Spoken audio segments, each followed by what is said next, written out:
నమస్తే ఫ్రెండ్స్, నా పేరు తులసి చందు. ఏప్రిల్ 6, 1997 భారతదేశ విప్లవోద్యమాల చరిత్రలో ఈ డేట్కి ఒక ప్రత్యేకమైన స్థానం ఉంది. ప్రజా యుద్ధ నౌక అని పొడుస్తున్న పొద్దు మీద నుంచి నడిచొచ్చిన పాట అని చెప్పి ప్రజలు పిలుచుకునే గద్దర్ మీద కాల్పులు జరిగిన రోజది.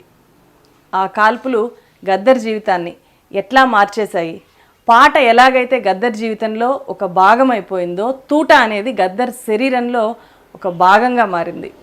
ఆ తూటాకు ముందు, తూటా తర్వాత గద్దర్ జీవితం ఎలా మారింది, ప్రజాయుద్ధ నౌక ఇప్పుడు ఏ తీరానికి చేరబోతోంది, ఇవన్నీ గద్దర్ గారితో మాట్లాడి తెలుసుకుందాము. నమస్తే సార్. నమస్తే తులసి. నమస్తే మీ స్టాఫ్కు, మన కెమెరామెన్ అందరికీ దండం. ఇది మీకు పుట్టినరోజు అని అనుకోవచ్చా, సెలబ్రేట్ చేసుకునే టైం అనుకోవచ్చా? 25 years అయింది. అందుకే ఈ మధ్య మిత్రులు పాటకు 75 ఏళ్ళు అంటే నా వయసు 75 నడుస్తుంది, తూటకు 25 ఏళ్ళు రేపు ఏప్రిల్ 6 నాడు నిండుతున్నాయి.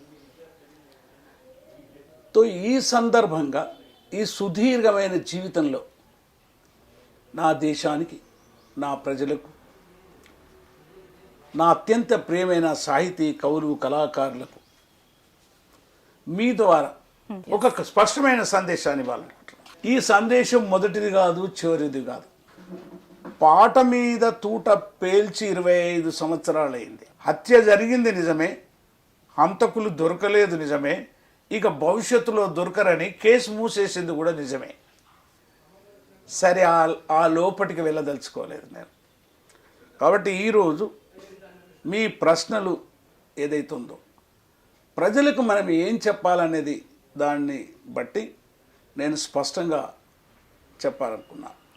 నన్ను ఈ 25 ఏళ్ళు బతికించిన నా ప్రియమైన ప్రజలారా, నాకు వెంటనే 25 ఏళ్ళు రక్షణ ఇచ్చారు. ఆ 25 ఏళ్ళు ప్రాణంగా కాపాడుకున్న నా పోలీసు మిత్రులారా, ఈ 25 ఏళ్ళు నిశ్శబ్ద విప్లవం అంటే నేను స్త్రీ పక్షపాతిని. నా పాటలన్నీ స్త్రీ గురించే ఉంటాయి. స్త్రీలలో ఒక భావ విప్లవం తీసుకొస్తే తప్ప ఈ దేశంలో ఒక సంపూర్ణమైన విప్లవం రాదనేది నా యొక్క ఉద్దేశం. సాహిత్యంలో స్త్రీ భావాల్లో ఒక భావ విప్లవం తీసుకురాకుండా ఈ దేశంలో ఒక సంపూర్ణమైన సాహిత్య ఉద్యమం, ఒక భావ విప్లవం రాదనేది నా ఉద్దేశం. అలా నా జీవితంలో భాగమైన విమలకు, ఆమెను అందుకే నిశ్శబ్ద విప్లవం అని అంటున్నా.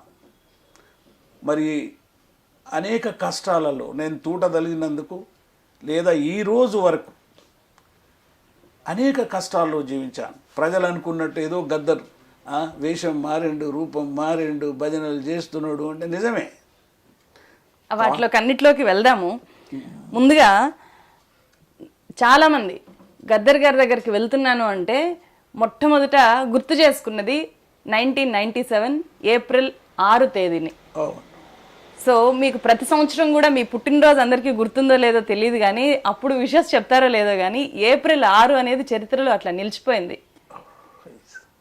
ఆ రోజు అసలు ఏం జరిగింది ఒకసారి మళ్ళీ వెనక్కి వెళ్తే? ఆ రోజు బగబగమండే సూర్యుడు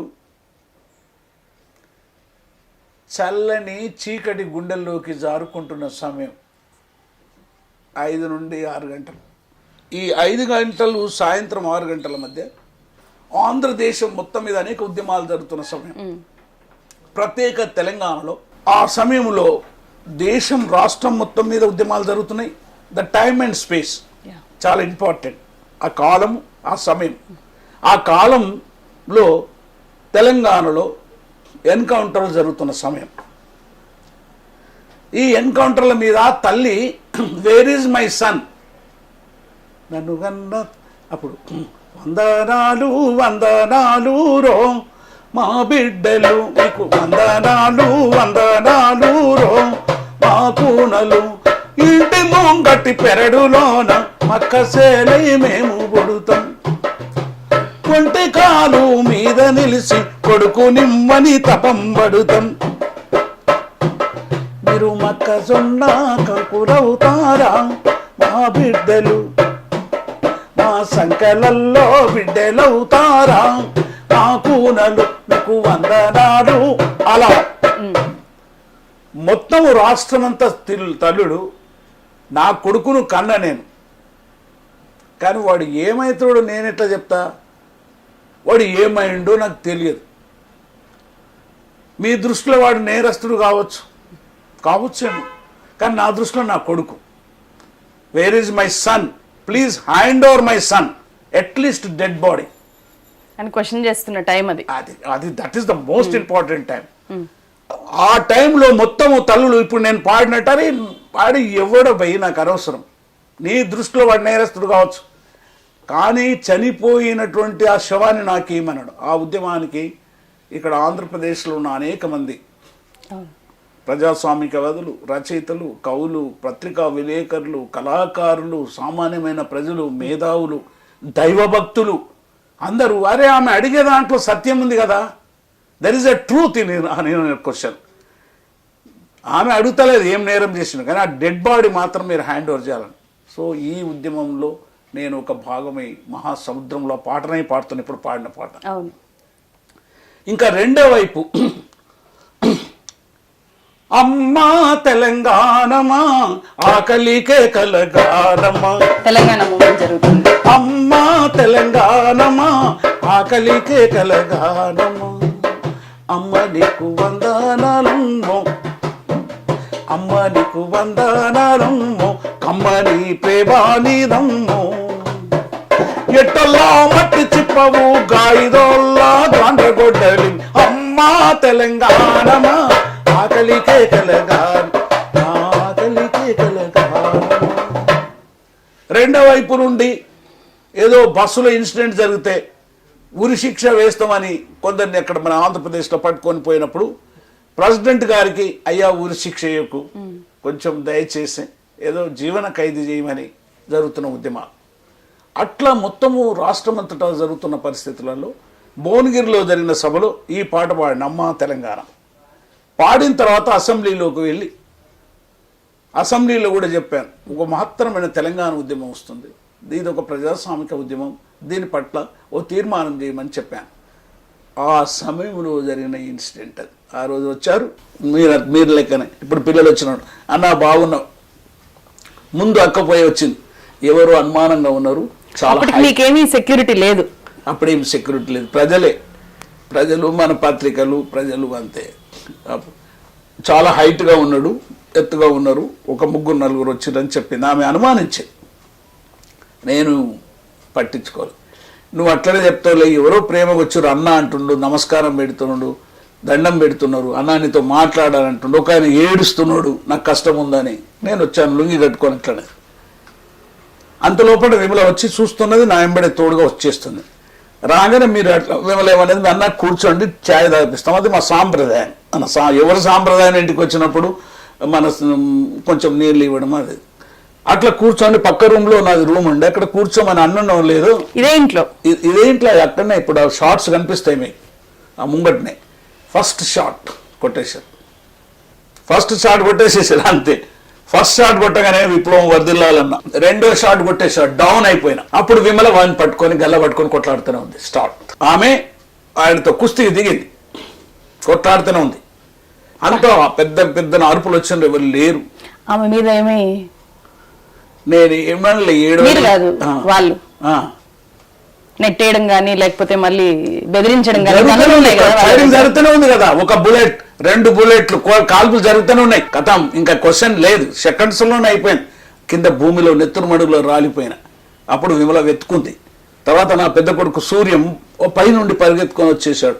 ఒక బనీన్ మీద ఉండే, ఉట్టి బనీన్ లుంగి మీద ఒక స్కూటర్ తీసుకొచ్చి ఆ స్కూటర్ మీద నన్ను కూర్చుండబెట్టి, ఆ డొక్కు స్కూటర్ మీద కూర్చుండబెట్టి టబాల్తోటి కట్టుకున్నాడు భుజానికి. తో విమల ఏడుస్తూనే ఉంది. తర్వాత వెన్నెల ఆ కారును వెంబడించింది, 1 కిలోమీటర్ వరకు వెళ్ళి ఒక నంబర్ రాసుకొని వచ్చింది. అక్కడి నుంచి ఇక్కడ తీసుకెళ్లారు. అక్కడి నుంచి అప్పటి వరదాకా గుర్తు. అప్పుడు అంటుంది విమల, ఆమె ఒడిలో పడుకొని ఉన్నాను, నేను ఇలా నిమ్స్కి తీసుకెళ్లారు, అంటే ముందు గాంధీ హాస్పిటల్ తీసుకెళ్ళారు. ఎవరు తీసుకుపోలే, ధైర్యం చేయలే. ఆఖరికి ఒక ఆటో అని పిలిపించి అన్న నీ కాలు ముక్తరా అంటే అతను వచ్చింది. ఆమె ఆ ఆటోలో కూర్చున్నాం, సూర్య ముందు కూర్చున్నాడు, నన్ను ఒడిలెత్తుకొని పోతున్నాడు. అప్పుడు ఆమె కన్నీళ్ళు నా మీద పడుతూ ఉన్నాయి. అంటే నేను చెప్పాను, నాకు చావు లేదు, డోంట్ వై, ఏం ఏడవద్దని చెప్పి. సో ఇట్లా మాట్లాడుకుంటా గాంధీ హాస్పిటల్ దగ్గరికి వెళ్ళాం. గాంధీ హాస్పిటల్ వెళ్ళే వరకు వాళ్ళందరూ ఉంటారు కదా, మొత్తం ప్రజలందరూ పాటలు ఇష్టం కదా, అందరూ వచ్చేసారు. ఆ గాంధీ హాస్పిటల్ నుండి దించేసి ఇక్కడ ఉన్నటువంటి ఎంట్రుకలు తీసేసేసి ఆ డాక్టర్కి చెప్పాను, అరే ఏం చూస్తావా, అప్పుడు మాట్లాడుతున్నా, ఏం చూస్తావా, ఇక్కడ ఒక రంధ్రం వేసేసి ఆ రక్తం తీసేయమనం. ఆయన భయపడుతుండే. ఇంతలోనే వేలాది మంది ప్రజలు వచ్చేసారు. అక్కడ నుండి నన్ను తీసుకెళ్ళి నిమ్స్కి తీసుకెళ్లారు. నిమ్స్ వరకు గుర్తుంది, తర్వాత గుర్తులేదు. ఇక్కడ నేను చెప్తా, నిమ్స్లో మీరు చేరిన తర్వాత చాలా రోజుల పాటు పత్రికల్లో అదే ప్రధాన వార్త అంట, నిమ్స్ దగ్గర కొన్ని వందలు వేల మంది ఆ హాస్పిటల్ మొత్తము మిమ్మల్ని చూడ్డానికి వచ్చిన వాళ్ళే అని చెప్పి, నేను మీ దగ్గరికి వెళ్తున్నాను అని చెప్పి కొంతమందితో అప్పుడు కాంటెంపరీస్తో మాట్లాడితే వాళ్ళు చెప్పారు. చాలా, అందుకే ప్రజలు ఎంత గొప్పగా అంటారంటే మొత్తం స్పందించారంటే, మేధావులు, రచయితలు, పత్రికలు, తర్వాత పోలీసులు, ఒక్కరని కాదు, ఒక్కరి మీద వాడలే కదా నేను పాట, ఒక్కరి మీద వాడలే కదా, విశ్వం మీద వాడాను. కాబట్టి వాళ్ళందరూ వచ్చిండ్రు. తర్వాత నాకు గుర్తులేదు ఇక, అప్పటికి అలా క్రేవ్లో పెట్టేటప్పుడు కొంచెం గుర్తు, అన్నా ఎట్లా ఉన్నావు అంటే అంటున్నా, అంటే వినపడుతుంది కానీ ఆన్సర్ వస్తలేదు. ఎన్ని తూటాలు బాడీలోకి వెళ్ళాయి అప్పుడు అంటే 6 వెళ్ళినాయి, 6 తూటాలు వెళ్ళినాయి. ఒక 2-3 తూటాలు అక్కడిక్కడ నుండి పోయింది. ఆమె కొట్లాడుతుంది కదా, వాడు వచ్చినోడు కూడా, నేను అనుకుంటున్నా వచ్చినోడు కూడా కొంత మానవత్వం ఉన్నదేమో. నన్నే చంపాలనుకున్నాడు, విమలను చంపాలనుకోలే. అదే అందుకే నేను అడిగాను మీద.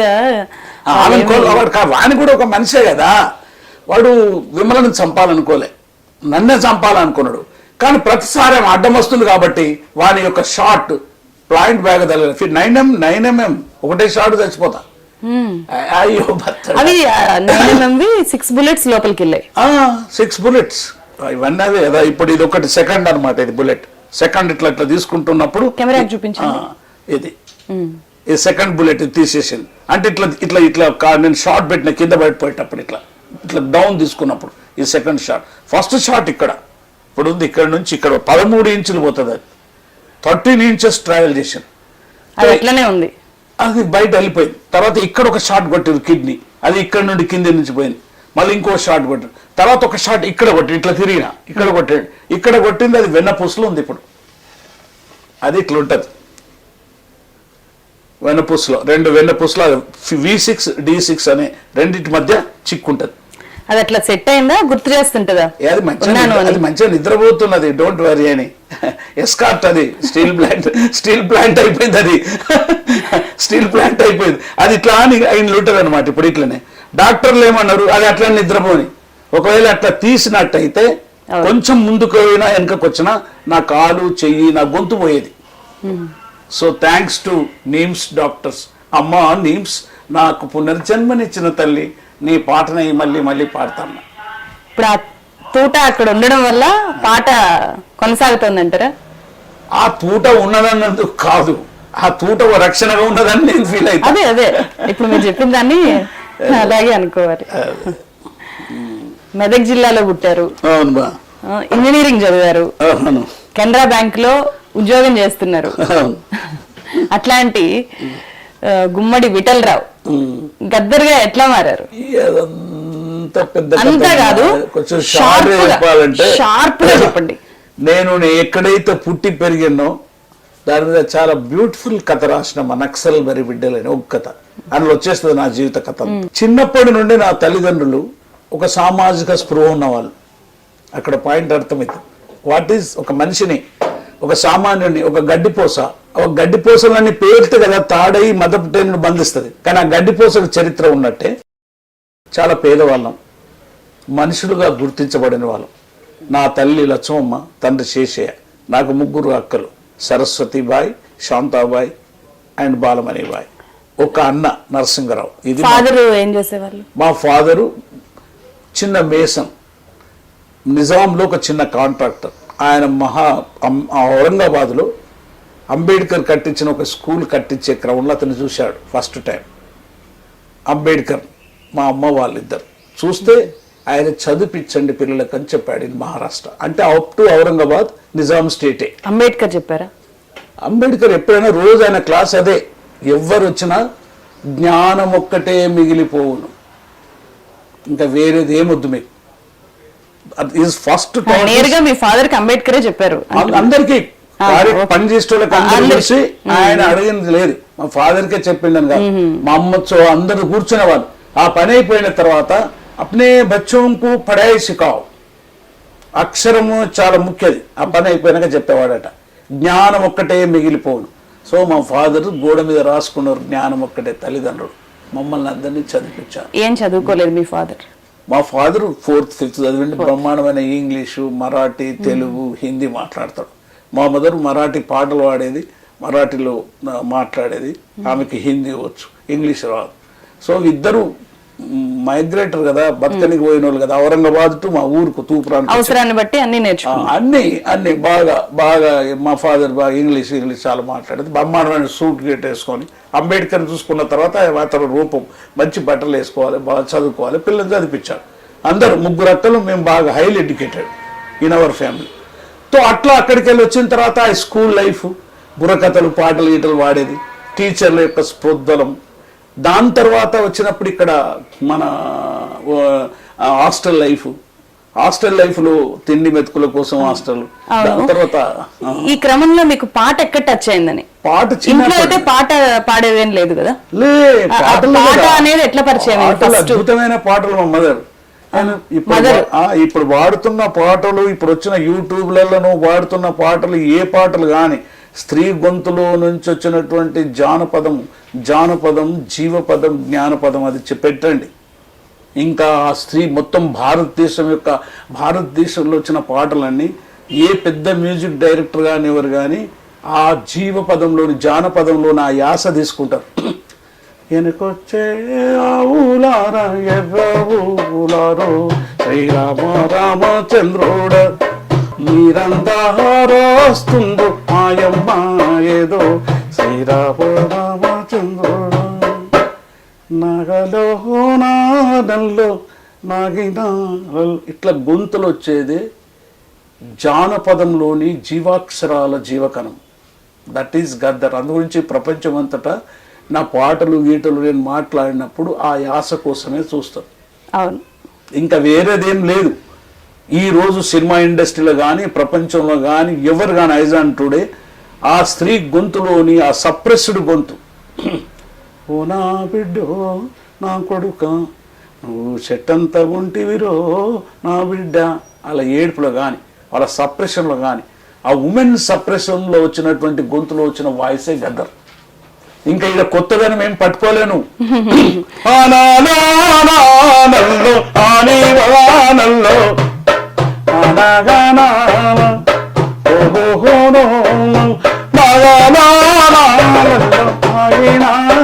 నా అమ్మ వాడింది దానికి ఆ విధంగా దాన్ని కొన్ని రెట్లు కలిపి ఆమె పాడిన దాన్ని ప్రజలు పాడే పాటలు. నేను నా మొత్తం టోటల్ సాహిత్యం అంతా ఉమెన్ పాడిన పాటల యొక్క గొంతులోని జీవాక్షరాల జీవకణాలని కలిపి పాడిన.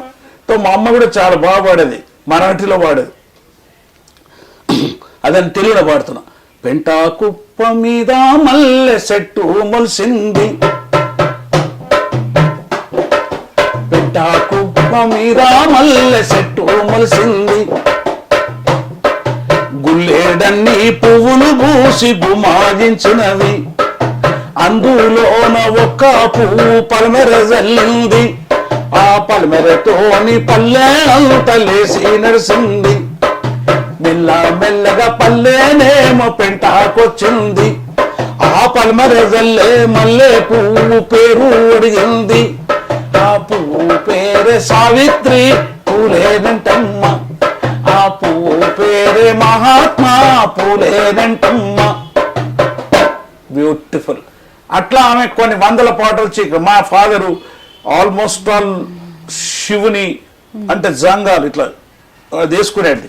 శివుని మీద గాని అది గాని పాడేది. అట్లా పాటలు పాడేది, ప్రశ్నించే తత్వం ఇంట్లో చిన్నప్పటి నుండే నేర్చుకున్నాం. పాటలు వచ్చాయి, ప్రశ్న కూడా ఇంట్లో నుంచి వచ్చింది.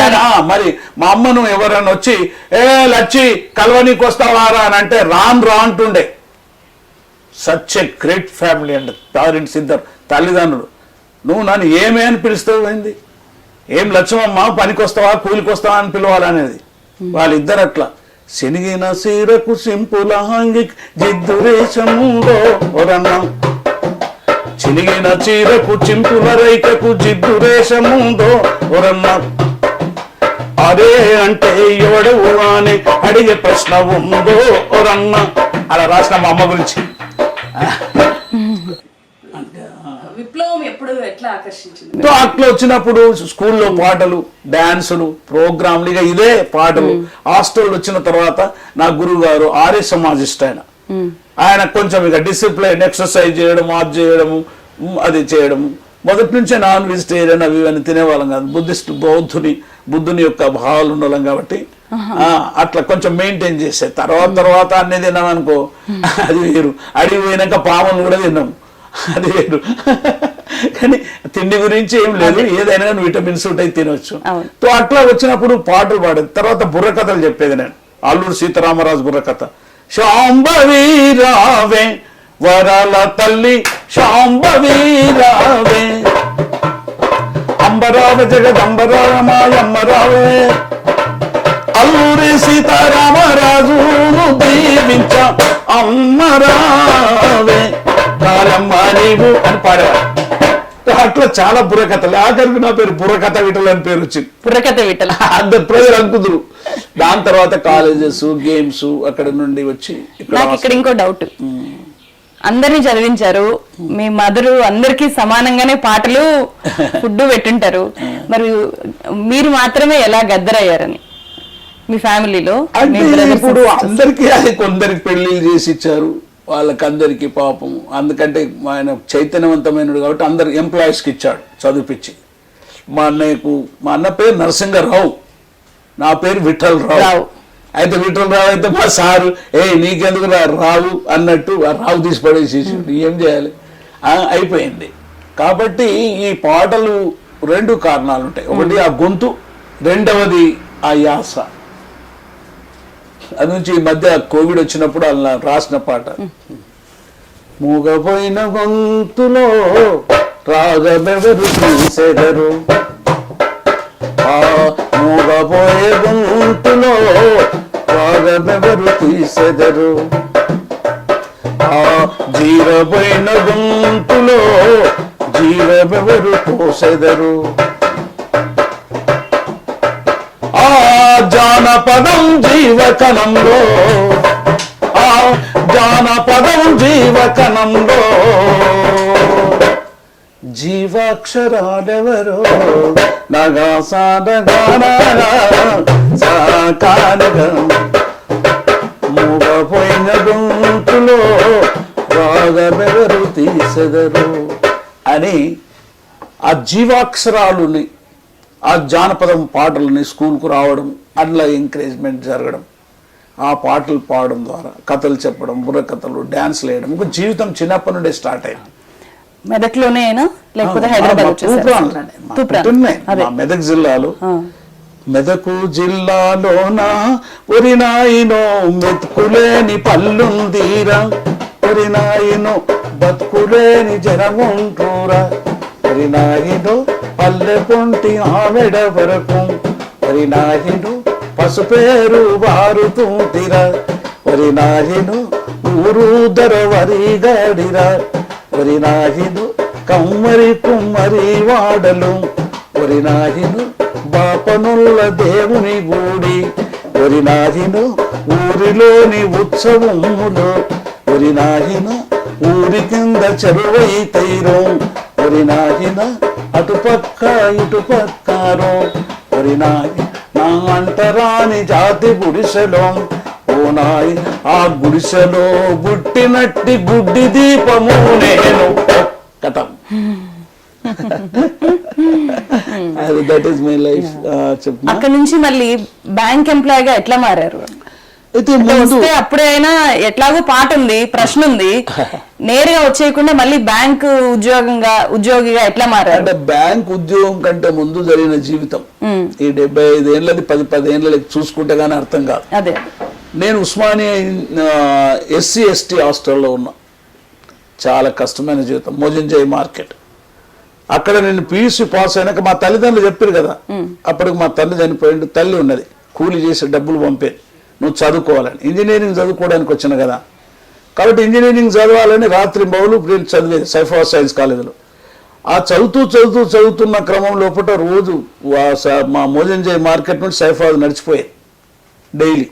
అక్కడ నడిచిపోయి అక్కడ చదువుకుంటున్నాను. PUC 77% వచ్చింది, అంటే మ్యాథ్స్లో సైన్స్ 3 కలిపి చూస్తారు. అప్పుడు 77% వచ్చి ర్యాంక్ వచ్చి నేను ఇంజనీరింగ్ కాలేజ్ చేసిన. చేరిన తర్వాత ఆర్థికంగా జీవితం మళ్ళీ అక్కడ టర్నింగ్ పాయింట్ జరిగింది. ఇంజనీరింగ్ జరుగుతున్నప్పుడు 1966-67, that is the time and space. 1966 66, 67, 68 period. 66, 67, 68, 69 period నేను ఉస్మాన్ యూనివర్సిటీ స్టూడెంట్స్ ఈ ప్రాంతంలో జీవించాను. అప్పుడే విప్లవోద్యమం గురించి డిస్కషన్ జరిగేది మా హాస్టల్లో. కానీ అప్పుడు నక్సల్ బరి గురించి త్యాగం చేస్తున్న హైలీ ఎడ్యుకేటెడ్స్, డాక్టర్లు, ఇంజనీర్లు, వాళ్ళు ప్రజల కోసం పోయి ప్రాణాలు ఇస్తున్నది అనేది ఓ రహస్యంగా మీటింగ్ జరిగేది హాస్టల్లో. SC హాస్టల్లో, BC హాస్టల్లో, 2 హాస్టల్లో ఇది చిన్నగా జరిగేది. మీరు వెళ్ళేవాళ్ళు? వాళ్ళు మనం కూర్చుంటుండే. నేను వచ్చింది నా పర్పస్ చదువుకోవడమే, I have nothing to do. నేను పాడలేదుగా బ్యాండ్. ఇక్కడికి వచ్చినాక నేను PUC చదివినప్పుడు, ఇంజనీరింగ్ చదివినప్పుడు నేను పాటలు గిటలు పాడలేదు, చదువు ఓన్లీ ఎప్పుడైతే ఈ చైతన్యం వచ్చిన తర్వాత నేను టర్న్ అయింది. So I return the first one బుర్రకథ.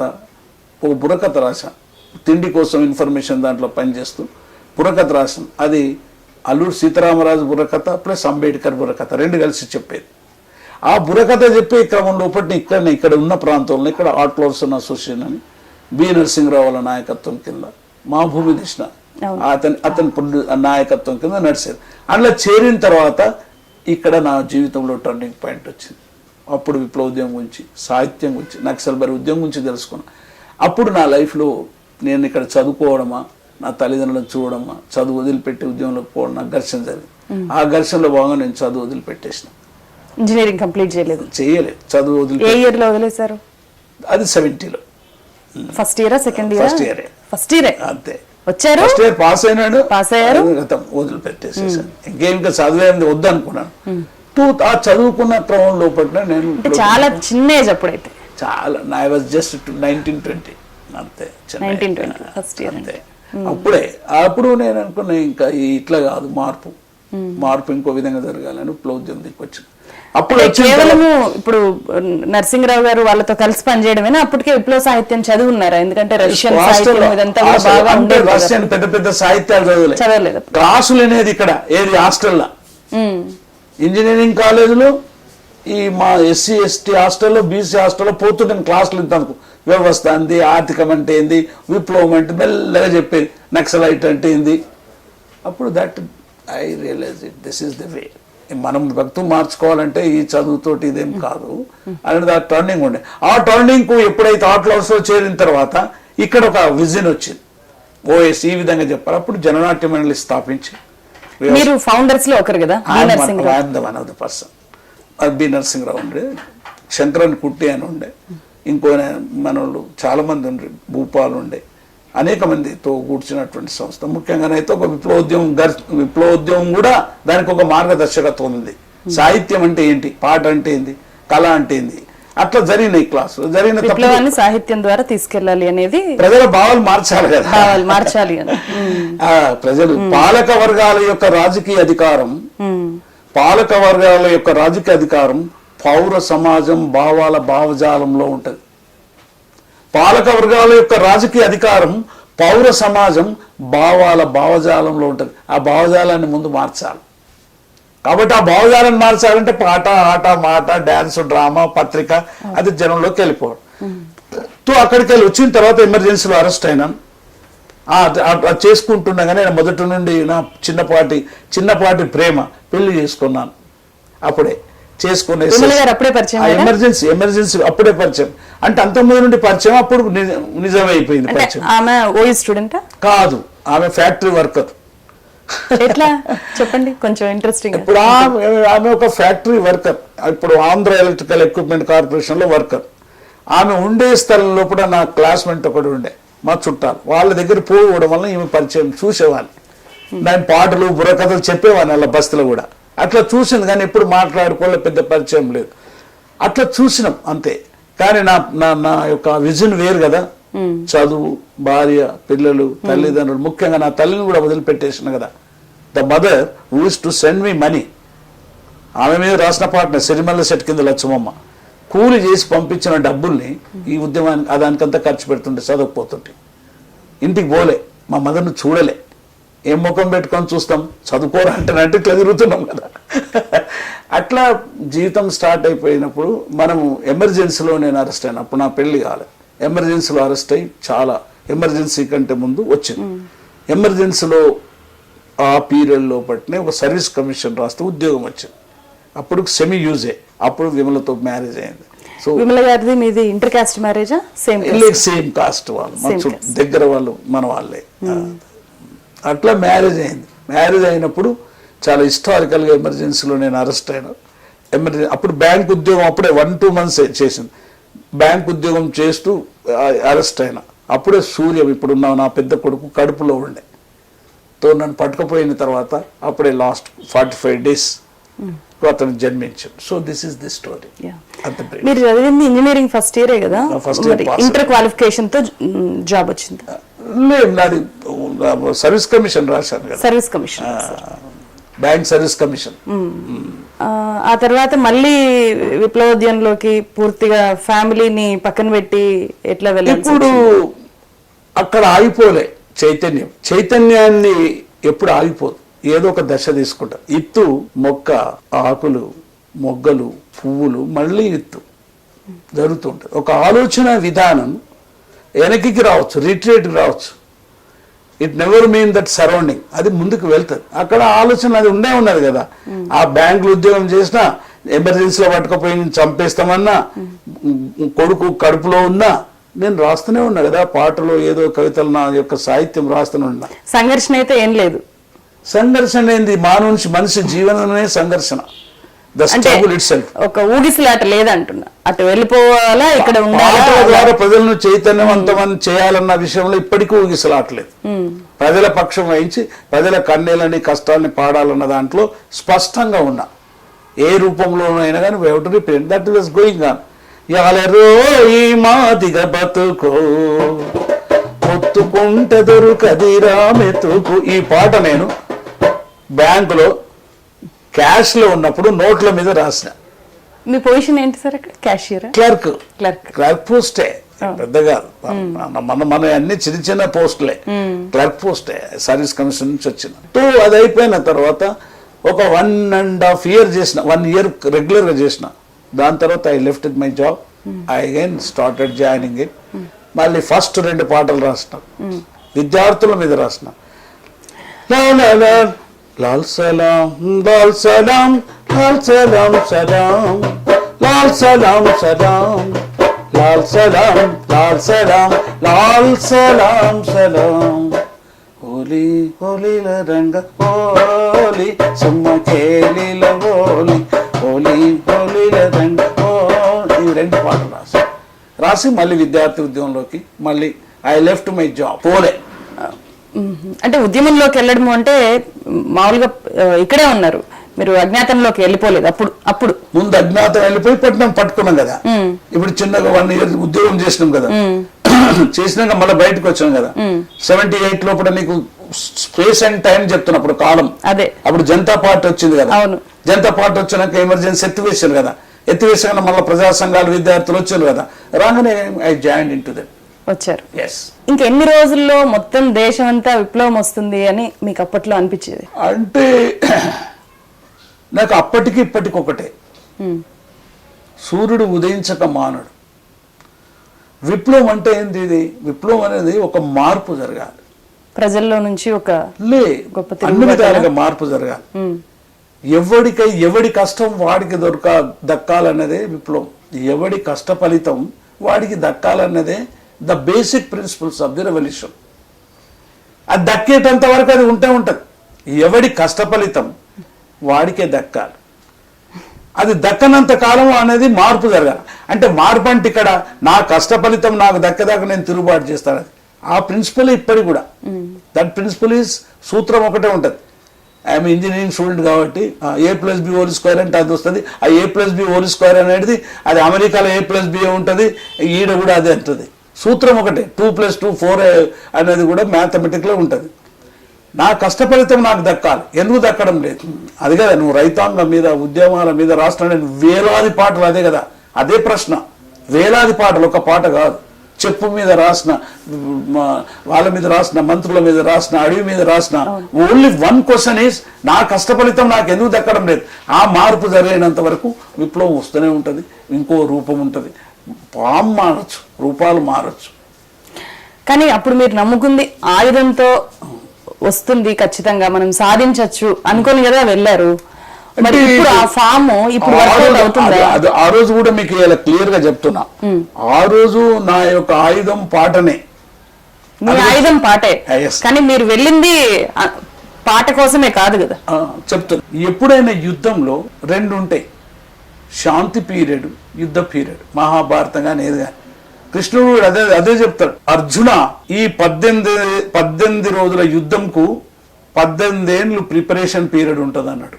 ఆ ప్రిపరేషన్ పీరియడ్ లోపల చేసే పనే సాహిత్య సంస్కృత ఉద్యమాలు, జర్నలిజం చేస్తుంది. అది మైండ్తో కొట్లాడుతుంది. అది దాన్ని అందు గురించే సాంస్కృతిక సైన్యం అంటాం. నేను సాంస్కృతిక సేనాధిపతి అని ఇప్పుడు కూడా చెప్పుకుంటున్నా. సాంస్కృతిక సైన్యం అంటే వాళ్ళ యొక్క భావాన్ని మార్చడానికి మనం వెళ్ళాం. అయితే అక్కడ అది కూడా కరెక్ట్ అండర్స్టాండింగ్ కాదు. పార్టీ కాలాంటిది తుపాకీ ద్వారానే సర్వం త్యాగం చేసి సర్వం తెస్తామని వాళ్ళు కూడా అన్నారు. That is one of the form. ఒకవేళ తుపాకీ ఫామ్ కాకపోతే శాంతి దూతలకు ఎందుకు పంపించింది పార్టీ? ఎందుకు పోయినాం? శాంతి చర్చలను చేసినాం. మహాభారత యుద్ధంలో ఆయనను సంధి జరగాల్సిందని సంధి గురించి లేదా శాంతి చర్చలకు ఎందుకు పోయిండు అంటే I'm referring the history also. ఎందుకు పోయిండు డిస్కషన్? ఆయనను ఓవలను పోయి మాట్లాడే దగ్గర. అందుగురించి ఇక్కడ విప్లవోద్యమంలో అసలు యాక్చువల్గా ఆయుధాలు ఎవరి దగ్గర ఉన్నాయి? పాలకుల దగ్గర ఉంటుంది, ద స్టేట్ దగ్గర ఉంటుంది, ప్రజల దగ్గర ఉన్నాయి. అశేషమైన ప్రజలతో పనిచేసినాం.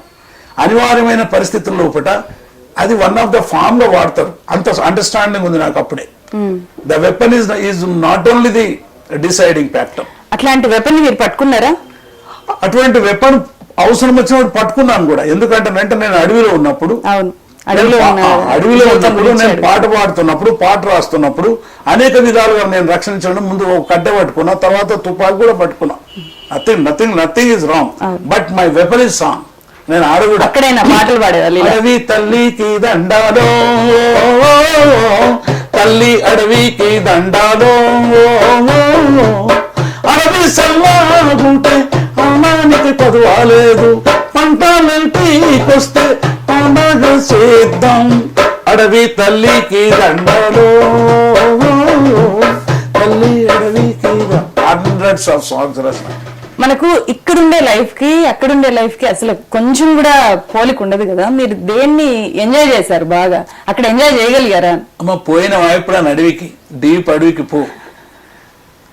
అది ఒక కమ్యూన్ లా ఉంటది. అక్కడ ప్రజలు విన్నాను, కథలుగా విన్నాను, చదివాను. అది ఇంకో కథ చెప్తున్నా విను. కమ్యూన్ గా ఉంటది. పక్షులు, చెట్లు, అవన్నీ ఎందుకంత ఆనందంగా ఉంటాయో నువ్వు ప్రశ్న వేసుకో. వాడికి సొంత ఆస్తి లేదు. ఇప్పుడు వచ్చిన సమస్యలు అదే. ఇప్పుడు నేను పాడే పాట ప్రకృతికి మనిషికి ఉన్న తేడా అంతేమ్మా. మనిషికి సొంత ఆస్తున్నది, వీటికి లేవు. మా ఇంటి ముంగట ఉన్న పక్షులకు గాని, మన ఆవులకు గాని, కుక్క పిల్లలకు గాని ప్రకృతి అడవిలో అట్లా ఉంటుంది. సొంత ఆస్తి ఉండదు అడవిలో. సొంత ఆస్తి లేని జీవులు.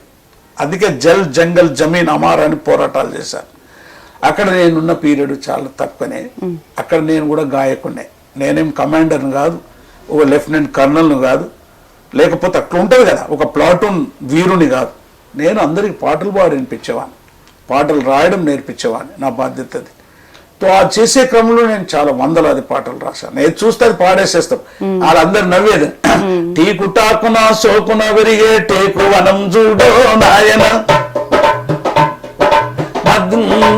ఆకాశాన్ని ముద్దుడుతున్న మధ్య చెట్టు చూడో నాయన, పట్టుకుంటేనే నిడువనంటది పరికి కంప చూడో నాయన, కలిగితనేది తీట తీస్తుంది తీట కొల్లి ఆటో నాయన. ఇవాళంతా నవ్వేది, అంత మాది ఇదే వీడు ఏం చూస్తామని పాట పాడుతుండని. అలా పాటలు పాడి ప్రజలకు ఇన్స్పైర్ చేసి వాళ్ళతో డ్యాన్స్ ఆడేవాళ్ళు. అసలు ఒక ఇన్సిడెంట్ చెప్తే అక్కడ ప్రజలు, స్త్రీ ముఖ్యంగా చాలా భయం. మేము ఒకసారి ఒక దళం వేటకు పోయింది, అక్కడ చిన్నపాటి వేట వాడతాం. అది ఎంత గొప్పోళ్ళు అంటే వాళ్ళు పిల్లలున్న దాన్ని కొట్టనియరు, జంతువుని, తల్లి ఉంటుంది. రెండోది ఏంటంటే పండ్లు పండకుండా తెంపనియరు. మన లెక్క కాదు, అన్ని ఏదో ఎంతో దిందని తెంపి సంచి వేసుకోరు, పండు పండాలి. ఎంత గొప్ప. అట్లా ఆ మొత్తం వేట అయిపోయిన తర్వాత మాంసం కుప్పలేస్తారు ఇట్లా అందరికీ. అందరికీ మాంసం కుప్పలు వేసేసి ఒక చెల్లెకు 2 కుప్పలు వేసాడు. వేసిన తర్వాత నేను అంత అయిపోయిన తర్వాత అడిగాను, అన్న ఆ అమ్మాయికి అక్కకు 2 కుప్పలు వేసురు, ఆమె గూడెం పెద్దనా అని అడిగిన. నవ్వాడు. ఆమె కడుపుతో కాబట్టి 2 పాలు వేసినామని చెప్పారు. సో అట్లా ఆ జీవితం చాలా ఇన్స్పైరింగ్ ఉంటుంది. ఆ ప్రజలు అందుగురించి వాళ్ళు జంతువులతో పశువులు అంటారు, మేము పులులతో కొట్లాడినాం, సింహాలతో కొట్లాడినాం, పాములతో కొట్లాడినాం, కానీ మనుషులతో కొట్లాడలేం, మా అడవికి వచ్చి దోసుకునేటోళ్ళు అంటారు. బ్యూటిఫుల్. వీళ్ళు మానవ మృగాలు అంటారు వాళ్ళు. అందుగురించి మనం ప్లేన్ ఇట్లా డ్రెస్సులు వేసుకొని పోయిన వాళ్ళని ఎవరు నమ్మరు. ఇప్పుడు నువ్వు పోయినా కానీ ఇమీడియట్ గా రిసీవ్ చేసుకోవాలి, మనల్ని నన్ను కూడా చేసుకోవాలి. మందు గోళీలు ఇస్తే కూడా వాళ్ళు తీసుకునే వాళ్ళు కాదు. That is the life. చాలా మంది అక్కడ చాలా కష్టాలు పడుతుంటారు, అంటే కష్టాలు పడినా దాన్ని వాళ్ళు హ్యాపీగా ఎంజాయ్ చేస్తున్నారు అని మీరు చెప్తున్నారు. మనకి ఇక్కడ నుంచి చూసినప్పుడు అదొక భయంకరమైన జీవితం లాగా, ఎందుకంటే ఎండకి ఎండాలి, వానకి దడవాలి, ప్రతిరోజు కిలోమీటర్ల కొద్ది నడవాలి, ఫ్యామిలీకి దూరంగా ఉండాలి, ఇదంతా టఫ్ లైఫ్ కదా అని అనిపిస్తుంది. కానీ దాన్ని అడాప్ట్ చేసుకోగలిగితే దాంట్లో ఉన్న హ్యాపీనెస్ గురించి మీరు ఇప్పుడు చెప్తున్నారు. ఒక ఇన్సిడెంట్ చెప్తున్నా. నేను అడిగాను నీ లెక్కనే, అన్న ఎందుకు ప్రతి క్షణం మీరు నవ్వుతూ ఉంటారు, దళంలో నవ్వుతూ ఉంటారా ఎప్పుడు?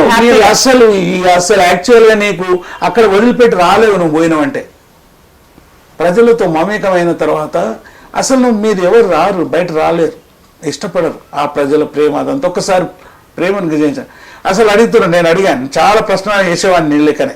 ఏంది ఎప్పుడు వస్తుంది విప్లవం, ఎట్లా చేయాలి, అరే గీళ్ళు ఎవరు, ఈ ఆకులతోటి తుడుచుకుంటోళ్ళు వీళ్ళేం విప్లవం తీసుకొస్తారు, ఈడ చెట్లు ఉట్టి ఉన్నాయి, మన తుపాకులు లేవు, శత్రువు దగ్గర అంత పెద్దగా ఉన్నారు అంటే మన వాళ్ళందరూ మంచిగా ఎక్స్ప్లెయిన్ చేశారు. అందరూ ఏదో చదువుకున్న వాళ్ళు ఉండేది, వాళ్ళు ఈ దళంలో చాలా 21 ప్లాట్ 21 మంది ఉంటుండే.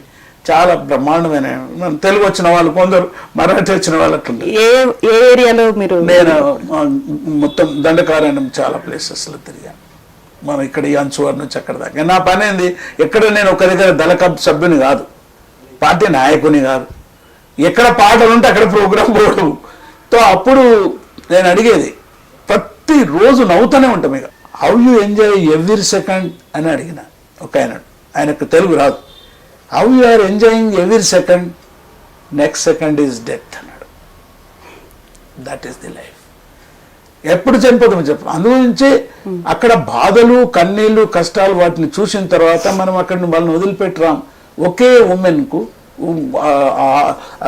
కోరాపూట్ గంజాంలో ఒకే ఉమెన్కు ఒకే టవాల్ ఉంటుందా చెప్పండి మీరు?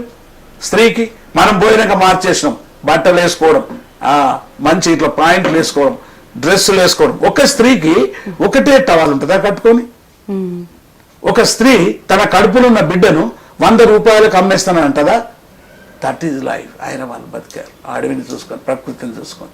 అందుకే వాళ్ళ భూములు, వాళ్ళ ఆస్తులు, వాళ్ళ సర్వస్వం మాదని ఇప్పుడు పోరాడుతున్నారు.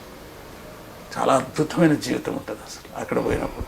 వాళ్ళు లేకుంటే ఇక్కడికి నుండి పోయిన వాళ్ళు ఒక్కొక్కరు ఈ ఆర్ఎస్ ఇంజనీరింగ్ కాలేజీలో ఐఐటి చదివి, ఐఐటి కోర్సు చదివి ఫస్ట్ క్లాస్ గోల్డ్ మెడలిస్ట్ అయి తల్లిదండ్రుల నుంచి కోట్లాధికారుల బిడ్డలు అడవిలో పోయి ఎందుకు మా అమరవీరులు అయ్యింది ఈరోజు?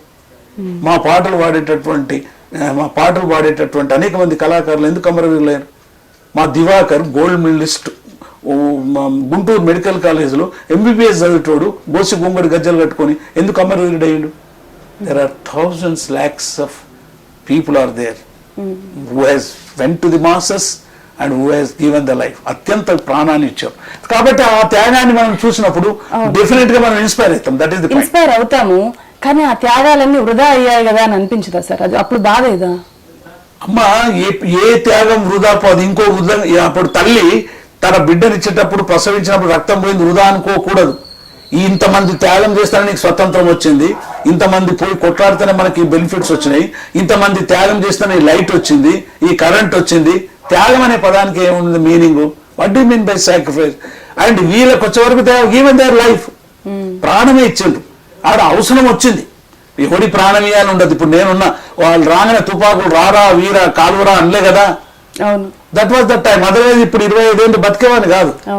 సో అందుగురించే త్యాగం వృధా పోయింది అనే దాన్ని నేను ఒప్పుకోను.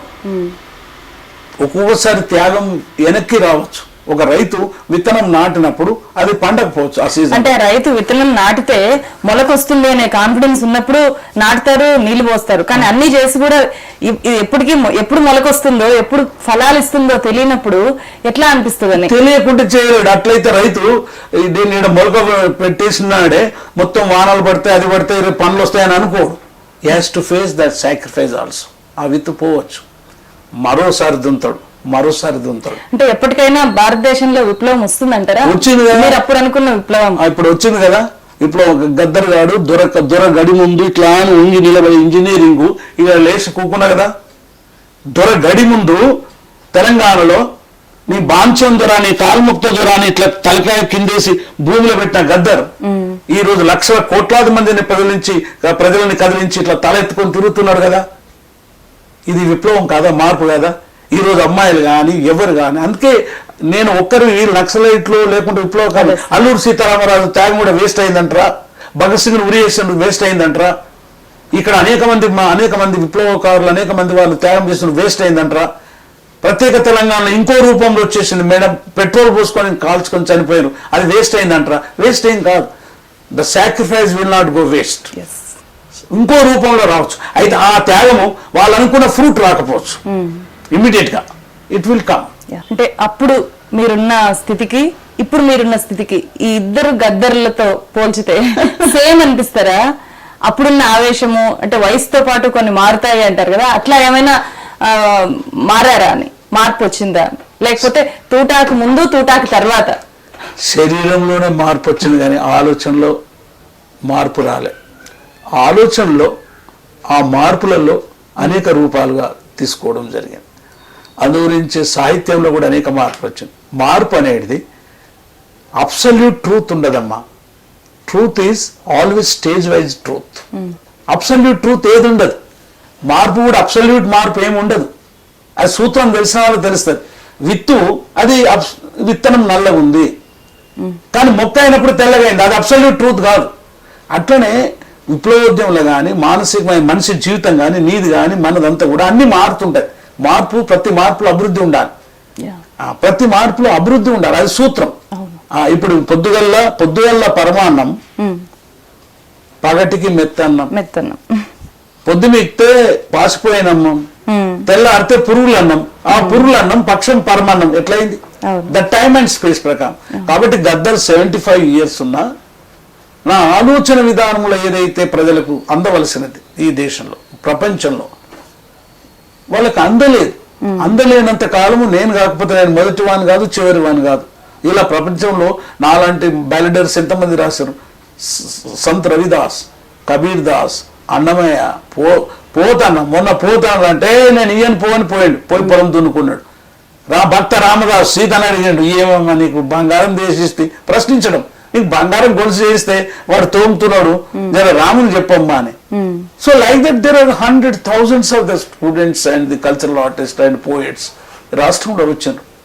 కాబట్టి సారం మారలే, చెప్పే విధానం లేదా ఫామ్ మారింది. అంటే అప్పుడు మీరు తిరగబడండి, మీరు పోరాడండి, మీరు అజ్ఞాతంలోకి వెళ్ళండి అని చెప్పి కూడా మీరు చెప్పగలిగారు. ఇప్పుడు అట్లా చెప్పలేకపోతున్నారా? లేకపోతే ఇప్పుడు కూడా అదే స్టాండ్ మీద ఉంటారా? స్టాండ్ అనేది చెప్పాను కదా, ఆ రోజు చెప్పిందే అదే మరో రూపంలో చెప్తున్నాను, కొత్తగా చెప్పడం లేదు. ఉదాహరణకి ఈ రోజు ఏం చెప్పాలి, యాజ్ ఆన్ టుడే నువ్వు వచ్చినాడు, నీ ద్వారా ఒక సందేశం పంపిస్తున్నా, అవును, మీరు యూట్యూబ్లో పెట్టాలి. నేనేం చెప్తున్నంటే, ఇప్పుడు భారతదేశంలో ద్వేషం రగులుతుంది. ద్వేషం, దేవుని పేరిట దేవుని దోసిరి, మతం పేరిట మంటలు లేపిరి, కులాల నడమ కొండి పెట్టిరి, నిజాయితీకి నీతిమంతులకు గోతులు దవ్వినరో అని అప్పుడు రాశాను. ఇప్పుడు కూడా నీకు ప్రధానమైన సమస్య ద్వేషం. అంటే మనిషిలో ద్వేషాన్ని రగిలిస్తే నా దేశం ఏమైపోతుందో అని పాడుతున్నా. ఆ దేశం అనేక రూపం ఉండొచ్చు, మతం రూపంలో ఉండొచ్చు, కులం రూపంలో ఉండొచ్చు, భాష రూపంలో ఉండొచ్చు, ప్రాంతం రూపంలో ఉండొచ్చు. ఈ ద్వేషం అనేది అక్కడ కూడా నీకు ఉత్పత్తి సాధనాలలో కూడా వచ్చింది. కాబట్టి రూపమే మారింది కానీ సారమే మారలేదని నా ఉద్దేశం. ఓకే. నేను మిమ్మల్ని కలవడానికి వచ్చే ముందు చాలా మందితో మాట్లాడితే, ఇట్లా ఇంటర్వ్యూ చేయడానికి వెళ్ళాను, మీరు ఎప్పుడు కలిశారు, మీ అనుభవాలు ఎలా ఉన్నాయని అడిగితే ఎక్కువ మంది కామన్ గా చెప్పింది ఒక ఇన్సిడెంట్ గురించి. 1990s లో మీరు అజ్ఞాతంలో నుంచి మళ్ళీ వచ్చిన తర్వాత, చెన్నారెడ్డి గవర్నమెంట్ లో వచ్చిన తర్వాత ప్రెస్ క్లబ్ లో మీటింగ్ పెట్టి అక్కడ ఒక డాన్స్ వేసి ఆ తర్వాత నిజాం కాలేజ్ గ్రౌండ్స్ కి వెళ్ళినప్పుడు లక్షల మంది తెలంగాణ మొత్తం, ఇప్పుడు ఆంధ్రప్రదేశ్ కదా, ఆంధ్రప్రదేశ్ నలుమూలల నుంచి వచ్చారు. అప్పుడు మేము కూడా వెళ్ళాము అని చెప్పి విజయవాడ నుంచి, వైజాగ్ నుంచి, ఇలా వాళ్ళు ఎక్కడి నుంచి వచ్చారో అవన్నీ గుర్తు చేశారనమాట. మీకు అంత గొప్ప మెమరీ అదా, లేకపోతే ఇంకేమన్నా అంతకంటే గొప్ప మెమరీస్ ఉన్నాయా? అందరూ అజ్ఞాతవాసం వెళ్ళిన సమయం, ఆట పాట మాట బంద్, కాబట్టి ప్రజల్లోకి వెళ్ళడం. అజ్ఞాతవాసం అంటే ప్రజల్లోకి వెళ్ళడం. మళ్ళీ మీరు ఆడుకోవచ్చు, పాడుకోవచ్చు, మాట్లాడవచ్చు అని చెన్నారెడ్డి ప్రభుత్వం చెప్పింది. దిస్ డే చెన్నారెడ్డి ప్రభుత్వం వచ్చిన తర్వాత నేను అడవిలో ఉంటే అడవిలో నుంచి మళ్ళీ బయట వచ్చి ఆ నిజాం కాలేజ్ గ్రౌండ్స్కి వచ్చాను. అది చాలా కష్టంగా రావడం, అది ప్రాణం అరిచేతిలో పెట్టుకొని రావడం నిజాం కాలేజ్ గ్రౌండ్ వరకు. కాబట్టి పత్రికా విలేకరులు మనం ముఖ్యంగా మొదటి నుంచి నాకు నా ఉద్యమంలో చాలా తోడుగా ఉండేది ఇట్లనే, ఈ విధంగా మీలాంటి వాళ్ళే ఎంత వెంబడే కలుస్తారు కదా జర్నలిస్టులు, వాళ్ళు చాలా సేఫ్ సైడ్గా తీసుకొని రావడం, రచయితలు, కవులు, కళాకారులు రావడం, దాని తర్వాత అక్కడ మన యొక్క ఒపీనియన్ చెప్పడం. నేను అక్కడ చెప్పింది ఒక సత్యం రికార్డ్ చేసింది ఈనాడు పత్రిక. మీ లెక్కన అడిగారు ఎంతకాలం మీరు పాడతారంటే, నేను బతుకున్న రోజులు పాట పాడతా, పాట నా యొక్క జీవితం, నేను ఆ పని చేస్తాను. నా గొంతును నెక్కేస్తే నేను శబ్దం అరుస్తూ శబ్దం చేస్తాను. నా మొండెం తెగేస్తే నా మొండెంతో రక్తాక్షరాలు రాస్తూ పాడతాను నా చివరి వరకు. నా చేతులకు కాళ్ళకు సంఖ్యలు లేస్తే నేను దాన్నే మ్యూజిక్లో కొట్టుకొని పాడుతున్నాను, శబ్దం చేసిన. అదే చేసిన మన ఫైరింగ్ నాడు. Yes, I have done it. So అక్కడ మళ్ళీ ప్రజల్లోకి వచ్చిన తర్వాత నేను కూడా ఆశ్చర్యపోయాను. అంతమంది వస్తారని ఊహించుండరు. నేను లక్షల మంది ఊహించలే. అసలు పిల్లల్ని ఎత్తుకొని, చంటి పిల్లల్ని ఎత్తుకొని, స్త్రీలు, పురుషులు, irrespective of the cost, religion and the politics. అప్పుడు ఏ పొలిటీషియన్స్ గానీ సెలబ్రిటీస్ గానీ అంతమంది జనం రాలేదు అనే మాట కూడా నేను వస్తారు, వాళ్ళ పార్టీలలో వాళ్ళ పార్టీ మనుషులు వస్తారు. కానీ ఇట్లా అంటే ప్రజల పాటకు ఉండేటటువంటి ప్రేమ ఆ విధంగా కనిపిస్తుంది. అందుకే నేను చెప్పిన, నేను ఉమెన్ పక్షపాతనని. నీకు ఈ ప్రపంచంలో 2 లైన్లు మాత్రం స్త్రీ కూర్చుంటది. మల్లె తీగకు పందిరి బోలే, మస్క చీకటిలో వెన్నెల బోలే, నీ పాదం మీద పుట్టు మచ్చనై సెల్లమ్మా, తోబుట్టు రుణం తీర్చుకుంటేనే మాయమ్మ. ఇప్పుడు మీరు ఈ పాట దీనికి ఏ పాలిటిక్స్ పెడతావు, ఏం చెప్తావు, ఏ రాజకీయం? కానీ ఈ పాట వల్ల మీ జీవితంలో కొన్ని పాలిటిక్స్ జరిగాయని కూడా విన్నాను. ఇదే పాట వల్ల అమ్మ పాలిటిక్స్ జరుగుకుంటే ఎట్లుంటాయి జీవితం అన్నప్పుడు, మంచి చెడు, అవును కాదవుతుంది, కాదు అవును అవుతుంది, చేదు తీపి అవుతుంది, తీపి చేదు అవుతుంది, లంగ్ అవుతాం, లుచ్చి అవుతాం. ఇది వంకర తింకర నడుస్తుందమ్మా జీవితము. నిజమేనా కాదా అని నేను అనేది నిజం. సినిమాకి పాట రాశారని చెప్పి. అవును, సినిమాకి పాట రాసినప్పుడు ఏ ఉద్యమంలో అవుతున్నామో ఆ ఉద్యమానికి పాట రాస్తున్నామని చెప్పాల్సిన బాధ్యత ఇంత పెద్ద కవికి ఉండాలనా లేదా? అది చెప్పలేదు కాబట్టి చెప్పు ఉండవలసింది అంటారు. That is not a mistake, it has gone to the people. Correct చేసుకోవడమే. I don't have any comment through you I'm telling.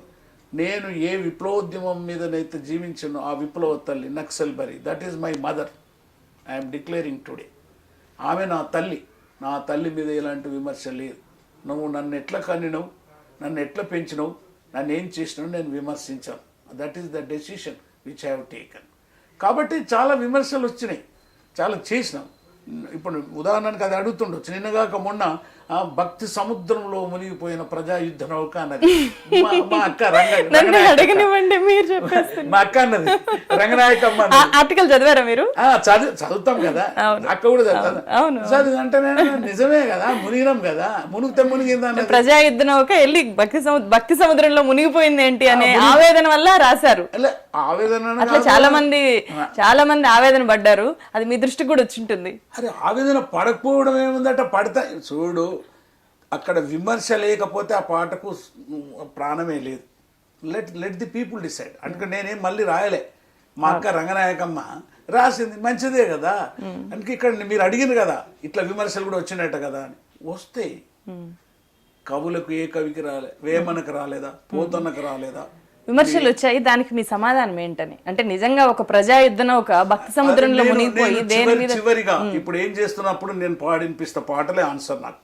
మీకు ఇప్పటిదాకా మాటలు చెప్పినా కానీ నేను సామాన్యంగా మాటలు చెప్పా.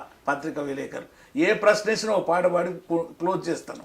మీరు ఏ మార్పు నిజంగా చూడాలి అనుకున్నారో ఆ మార్పు తీసుకొని వచ్చే నేరుగా ఒక ఎలక్షన్స్ దాకా వెళ్ళడము, లేకపోతే ఒక పొలిటికల్ పార్టీ పెట్టి ఆ అధికారాన్ని నేరుగా ప్రజలకు ఇవ్వాలి అని అనుకోవడము, ఆ రూపంలోకి మార్చాలని అనిపించలేదని ఆ సభ తర్వాత? కానీ ఇప్పుడు ఆ సభ తర్వాత ఇమీడియట్ గా నేను అట్లా అలాంటి ఖాళీ వల్ల అది చేయలేదు. ఉద్యమం కొనసాగించమని చెప్పాను. మే వరంగల్ మహాసభ, రైతుకుల మహాసభ ఏదైతే 10 లక్షల మంది వచ్చిండ్రో, 10 lakhs, that is the highest meeting in Andhra Pradesh. అక్కడ కూడా అప్పటి వరకు నా పర్ఫార్మెన్స్, ఎందుకంటే నేను చెప్పేదానికి సాక్ష్యాలు ఉన్నాయి.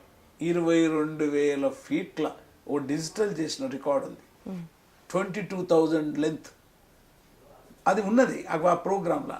నాది ఒకటే ప్రజలు ఎప్పుడు బాంచోళ్ళు లెక్క ఉండదు. ప్రజలు ఎప్పుడు తమ యొక్క హక్కుల గురించి పోరాడంతో ఉండాలి. పోరాటం నిరంతరం కొనసాగుతూనే ఉండాలి. అదేనా సంఘర్షణ లేకుంటే ఏం జరగదు. అది ప్రజల్ని సంఘర్షించమని అప్పుడు మెసేజ్ ఇచ్చిన, ఇప్పుడు కూడా ఇస్తున్నాం. అయితే అనేక రూపాలు ఉన్నాయి. ఎన్నికల ఒక రూపం ఉంది, సాయుధ పోరాటం ఒక రూపం ఉంది, తర్వాత ప్రొటెస్ట్ ఒకటి ఉంది, అనేక రూపాలు ఉన్నాయి. నా గమ్మత్ ఏంటంటే నేను అన్ని రూపాలలో పాల్గొని నా పాట గురించి చెప్పిన. ఇప్పుడు తెలంగాణ మూమెంట్లో మీరు చాలా యాక్టివ్గా పనిచేశారు. అప్పుడు టీఆర్ఎస్ పార్టీ మిమ్మల్ని పిలవడం కానీ, లేకపోతే ఇతర రాజకీయ పార్టీలు, కాంగ్రెస్ వైపు అయితే మీరు వెళ్ళి సోనియా గాంధీని కూడా కలిసి వచ్చారు. ఇవన్నీ నేరుగా ఎలక్షన్స్లోకి వస్తారు అనే సంకేతాలు ప్రజలకు ఇచ్చాయి కదా? సంకేతాలు ప్రజలకు ఇవ్వడం కోసమే అది చేయాలి. ఓ లక్ష్యం ఉంటుంది కవి కూడా. మేము టీఆర్ఎస్ నాయకుడి ఇంటికి కూడా పోయాను, పత్రికలు కూడా వచ్చాయి, ఉద్యమాలు జరుగుతున్నాం. బీజేపీ అద్వానికి కూడా పువ్వులు ఇచ్చాను, కాంగ్రెస్ వాళ్ళతో కూడా కలిసి పనిచేశాను. అంటే తెలంగాణ సాధించడానికి రావడానికి అనేక మందితో కూడా ఒక కవి కళాకారుడిగా పోయి ఉప్పేసినట్టు, వాళ్ళల్లో ఉప్పేసినట్టు ఉండి నా ఐడెంటిటీ నేను కాపాడుకున్నాను. అందుకని ఇప్పటికి కూడా ప్రేమిస్తారు. ఈరోజు కూడా బీజేపీ పార్టీ దగ్గరికి పోదాం పదండి ఆఫీస్కు, మొత్తం ఆ బీజేపీ పార్టీలో ఉన్న నాయకత్వం అంతా కౌగలించుకుంటారు. అన్న ఫస్ట్ ఆరోగ్యం ఎట్లుందని అడుగుతారు. చెప్తున్నా, నార్త్ సౌత్ పోలేను చెప్తున్నాను కదా. అందుకొచ్చి కేసీఆర్ ఇంటికి నేనే స్వయంగా వెళ్ళాను తెలంగాణ ఉద్యమం జరుగుతున్నప్పుడు, కలిసి మాట్లాడాను. ఆయనతోటి కలిసి అనేక ఉద్యమాలలో పాల్గొన్నాను. ఆయనను ప్రశ్నించాను, ఆయనను ఇట్లా కాదు ఇట్లా నడవాలన్నారు. ఈ 7 సంవత్సరాల నుంచి నేను కలవలేదు. అదే అడగబోతున్నా. ఇప్పుడు కూడా అప్పుడు ఎట్లా వెళ్ళగలిగారు, ఇప్పుడు కూడా అట్లా వెళ్ళగలిగే పరిస్థితి ఉందా మీకు? నేను అప్పుడు అందరూ చీఫ్ మినిస్టర్, ప్రైమ్ మినిస్టర్ అందరినీ కలిశాను, మాట్లాడాను. కేసీఆర్ ఇన్క్లూడింగ్ వాజ్పేయితో సహా దేశంలో నేను కవిగా కలిసిన అందరినీ. ఇక్కడ వచ్చిన తర్వాత 2-3 సార్లు, ఒకసారి నా రిప్రజెంటేషన్ ఇస్తేందుకు కేసీఆర్ గారికి ఒక రిప్రజెంటేషన్ పంపించాను. నాకు ఆ అవకాశం రాలే, కలిసే అవకాశం రాలే. కానీ కేసీఆర్ 2-3 సార్లు టెలిఫోన్లో మాట్లాడిండు. వాస్తవం. అన్న బాగున్నారా, ఎట్లా ఉన్నారు? ఈ మధ్య కాలంలో ఆ మధ్యకాలంలో మాట్లాడాడు, 2-3 సార్లు మాట్లాడారు. అన్న బాగున్నారా, ఆరోగ్యం బాగుందా అంటే కేసు ఉన్నదంటే చూద్దామే చేద్దామే, బాగున్నారా అని 2-3 సార్లు మాట్లాడాడు. హిస్టారికల్గా అప్పుడప్పుడు వచ్చినప్పుడు మాట్లాడాడు. అంతవరకు ఆగింది. ఇప్పుడు మళ్ళీ టీఆర్ఎస్ తరఫున గద్దర్కి రాజ్యసభ టికెట్ ఇచ్చే అవకాశం ఉంది అనే ఒక వార్త చక్కర్లు కొడుతోంది. దాంట్లో వాస్తవం ఎంత, మీరే క్లారిఫై చేయాలి. ఈ చక్కర్లు కొట్టించేటోళ్ళు ఇప్పుడు క్షమించాలి. ఈ యూట్యూబ్లు ఇవన్నీ వచ్చిన తర్వాత వాళ్ళు జర్నలిస్టులు కారు ఎనాలిసిస్ చేస్తుండ్రో లేదో, ఎవరు పడితే వాడు ఒక పాట రాసుకొని, ఎవడు పడతాడు ఒక మాట పెట్టి, ఎవడు పడితే వాళ్ళు రాస్తున్నారు. వాళ్ళకు నేను ఇచ్చే సలహా ఏంటంటే, ఏదన్నా ఒకటి పెట్టే ముందు, చేసే ముందు, ఒక పాట రాసే ముందు కొంచెం డీప్గా వెళ్ళి, కవి ఉంటే నువ్వు కవిత్వం చదువు, నువ్వు లేదా పాటలు రాసుకోవడం ఉంటే పాటలు ప్రజలు బూర్జువాళ్ళ నుంచి అన్న నేర్చుకో. వేరే వాళ్ళందరూ వేలాది పాటలు రాసి వేలాది పాడారు, వాళ్ళు ఎవరు ఇట్లా మాట్లాడరు. సినిమా ఇండస్ట్రీలు తీసుకో 5,000 6,000 పద్యాలు, లేకుంటే మన అనమాచార్యులు చూసుకో 35,000 పద్యాలు రాసినాడు, ఎవరు ఇట్లా మాట్లాడరు. ఈ యూట్యూబ్ వచ్చిన తర్వాత ఒక ఎక్స్ప్రెషన్ లేదా ఇవన్నీ వచ్చిన ఇన్ఫర్మేషన్ టెక్నాలజీ వచ్చినాక మన భావాన్ని చెప్పుకునే బాధ్యత వచ్చింది. కానీ ఆ భావాన్ని శాస్త్రీయంగా పెట్టాలని నా ఉద్దేశం. అంతకుముందు ఎవరు 15 తారీఖు నాడు బహుజన్ సమాజ్ పార్టీలో చేరునున్న గద్దర్ నన్ను టెలిఫోన్ చేశారు. అరే ఏమో నేను ఏ పార్టీలో చేరితే నీకెందుకు రా భయ్, నేను ఏం తింటే నీకెందుకు. అంటే ఇప్పుడు గద్దర్ ఏం చేస్తారు, ఏం చేయబోతున్నారు అనే ఒక సహజమైన ఆసక్తి ఉంటది కదా. ఉండొద్దని నేను అంటలేను. ఇప్పుడు మీరు అడిగిన చక్కెర కొడుతుంది అని, ఆ చక్కెరని అడగాలి. ఇప్పుడు ఎప్పుడన్నా what is the evidence for you? నిజంగానే అట్లాంటి ఆఫర్ మీ ముందుకు వస్తే మీ స్టాండ్ ఏంటో చెప్పండి. అది నిజంగా రాలే కదా, వచ్చినప్పుడు అడగాలి ఆ ప్రశ్న. నిజంగా వచ్చినప్పుడు అప్పుడు వచ్చాను, సార్ ఇగో పలానైనా నీకు రాజ్యసభ ఇస్తున్నారట, తీసుకుంటారా లేదంటానంటే అది భౌతిక శక్తిగా మారుతుంది. అది చక్కర్లు కొట్టేదానిలా నేను ఆ చక్కర్లు ఎందుకు పడాలి? అలాగే మీతో పాటు పాటలు పాడిన వాళ్ళు, వేదికలు ఎక్కిన వాళ్ళు చాలా మంది ఈ మధ్యకాలంలో దూరం అయిపోయారు. అట్లాంటి విషాదకరమైన ఇన్సిడెంట్స్ ని ఎట్లా తట్టుకోగలిగారు? మధ్యలో కోవిడ్ వచ్చింది, కోవిడ్ కూడా ఎఫెక్ట్ చేసి ఉంటుంది. ఆ కోవిడ్ ఇప్పుడు వచ్చినప్పుడు పాట పాడినా కదా, కోవిడ్ వాళ్ళు జర్నలిస్టుల మీద రాసిన, కోవిడ్ అప్పుడు మీరు ఎట్లా పోతున్నారని కానిస్టేబుల్స్ మీద అందరి మీద రాసిన. చూడు బా, తాను నమ్మిన సిద్ధాంతం కోసం ఎవరైతే తన ప్రాణాన్ని ఇయ్యగలిగిన వాడి చరిత్ర మార్చాడు. విప్లవమే కాదు, వాస్కోడ గామ ఎవడు సముద్రంలో పడ్డట ఓడిపోతాడు, ఒకటి హిమాలయ పర్వతం ఎక్కిండట. అంటే తాను నమ్మిన సిద్ధాంతం కోసం తన చివరి నెత్తురు బొట్టు దారిపోయగలిగిన వాడే, పులి గోలోకి పోగలిగిన వాడే పులి పిల్లని పట్టుకురాగలడు. వాళ్ళందరూ అమరవీరులు అయిన వాళ్ళు, వాళ్ళకి తెలుసు మేము ఈ యుద్ధంలో అమరత్వం పొందుతాం, మేము కలలు కన్న రాజ్యం మా ముందే రాకపోవచ్చు, అయినా దే డిసైడెడ్ టు గో. అప్పుడు అటువంటి వాళ్ళకు వాళ్ళని చూసి ఏడ్చుడు కాదు, వందనాలు వందనాలు రో మా బిడ్డలు, నీకు వందనాలు వందనాలు రో మా పూనలు అని వందల వేలాది పాటలు రాసి నాకు నేను ధైర్యం తెచ్చుకుంటా. ఆ పాట వాళ్ళ కోసం రాసిన కాదు, అట్లా వందల వేల పాటలు రాసినాను అమరవీరుల మీద పాట.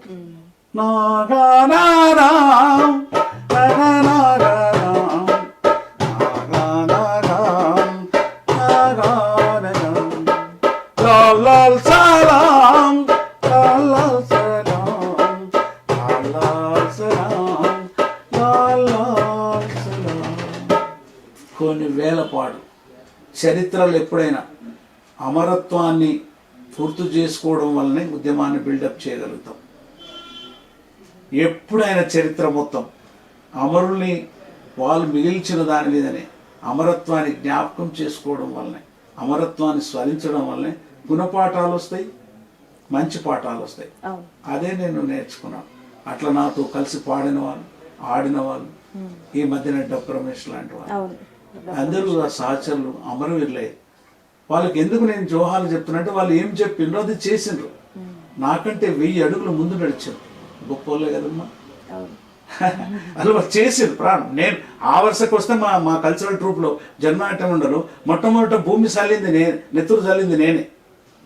మా టీంలో మొట్టమొదట భూమి మీద నెత్తురు చల్లింది నేనే, ప్రౌడ్గా చెప్పుకుంటాను. నేను ఏదో బతికిపోయినా, లేకుంటే నా మీద వాడేవాళ్ళు జోహార్లని. తో వాళ్ళు ఒక్కరే కాదు, సుమారు 500 మంది అమరవీరులు నాకు తెలిసిన వాళ్ళు అమరత్వం పొందారు. వాళ్ళ త్యాగం ఎప్పుడు వృధా పోదనేది పాడుకుంటుంటాను. Your sacrifice is not going to waste. నేను అందుకే తల్లి బిడ్డనిచ్చిన త్యాగం వేస్ట్ పోనట్టు, నేను అందుకే ఈ కరెంటు బల్బులు కనిపెట్టిన అనేది కండు పోయినాయి, అది వేస్ట్ పోయినట్ట. ఈ మొత్తం ఈ ప్రపంచాన్ని సృష్టించిన వాళ్ళు అందరు ఎక్కడో ఇంట్లో కూడా ఒక పెద్దోడు ఉంటాడు అనుకో, వాడు అన్నం తినకుండా చెల్లె పెళ్లి చేస్తాడు, అది చేస్తాడు, ఆ త్యాగం వృధా పోదు. కాబట్టి అట్లా ఆ త్యాగాల్ని మనము ఏడ్చే కంటే ఆ త్యాగాల్ని హెయిల్ చేస్తా. I will hail them.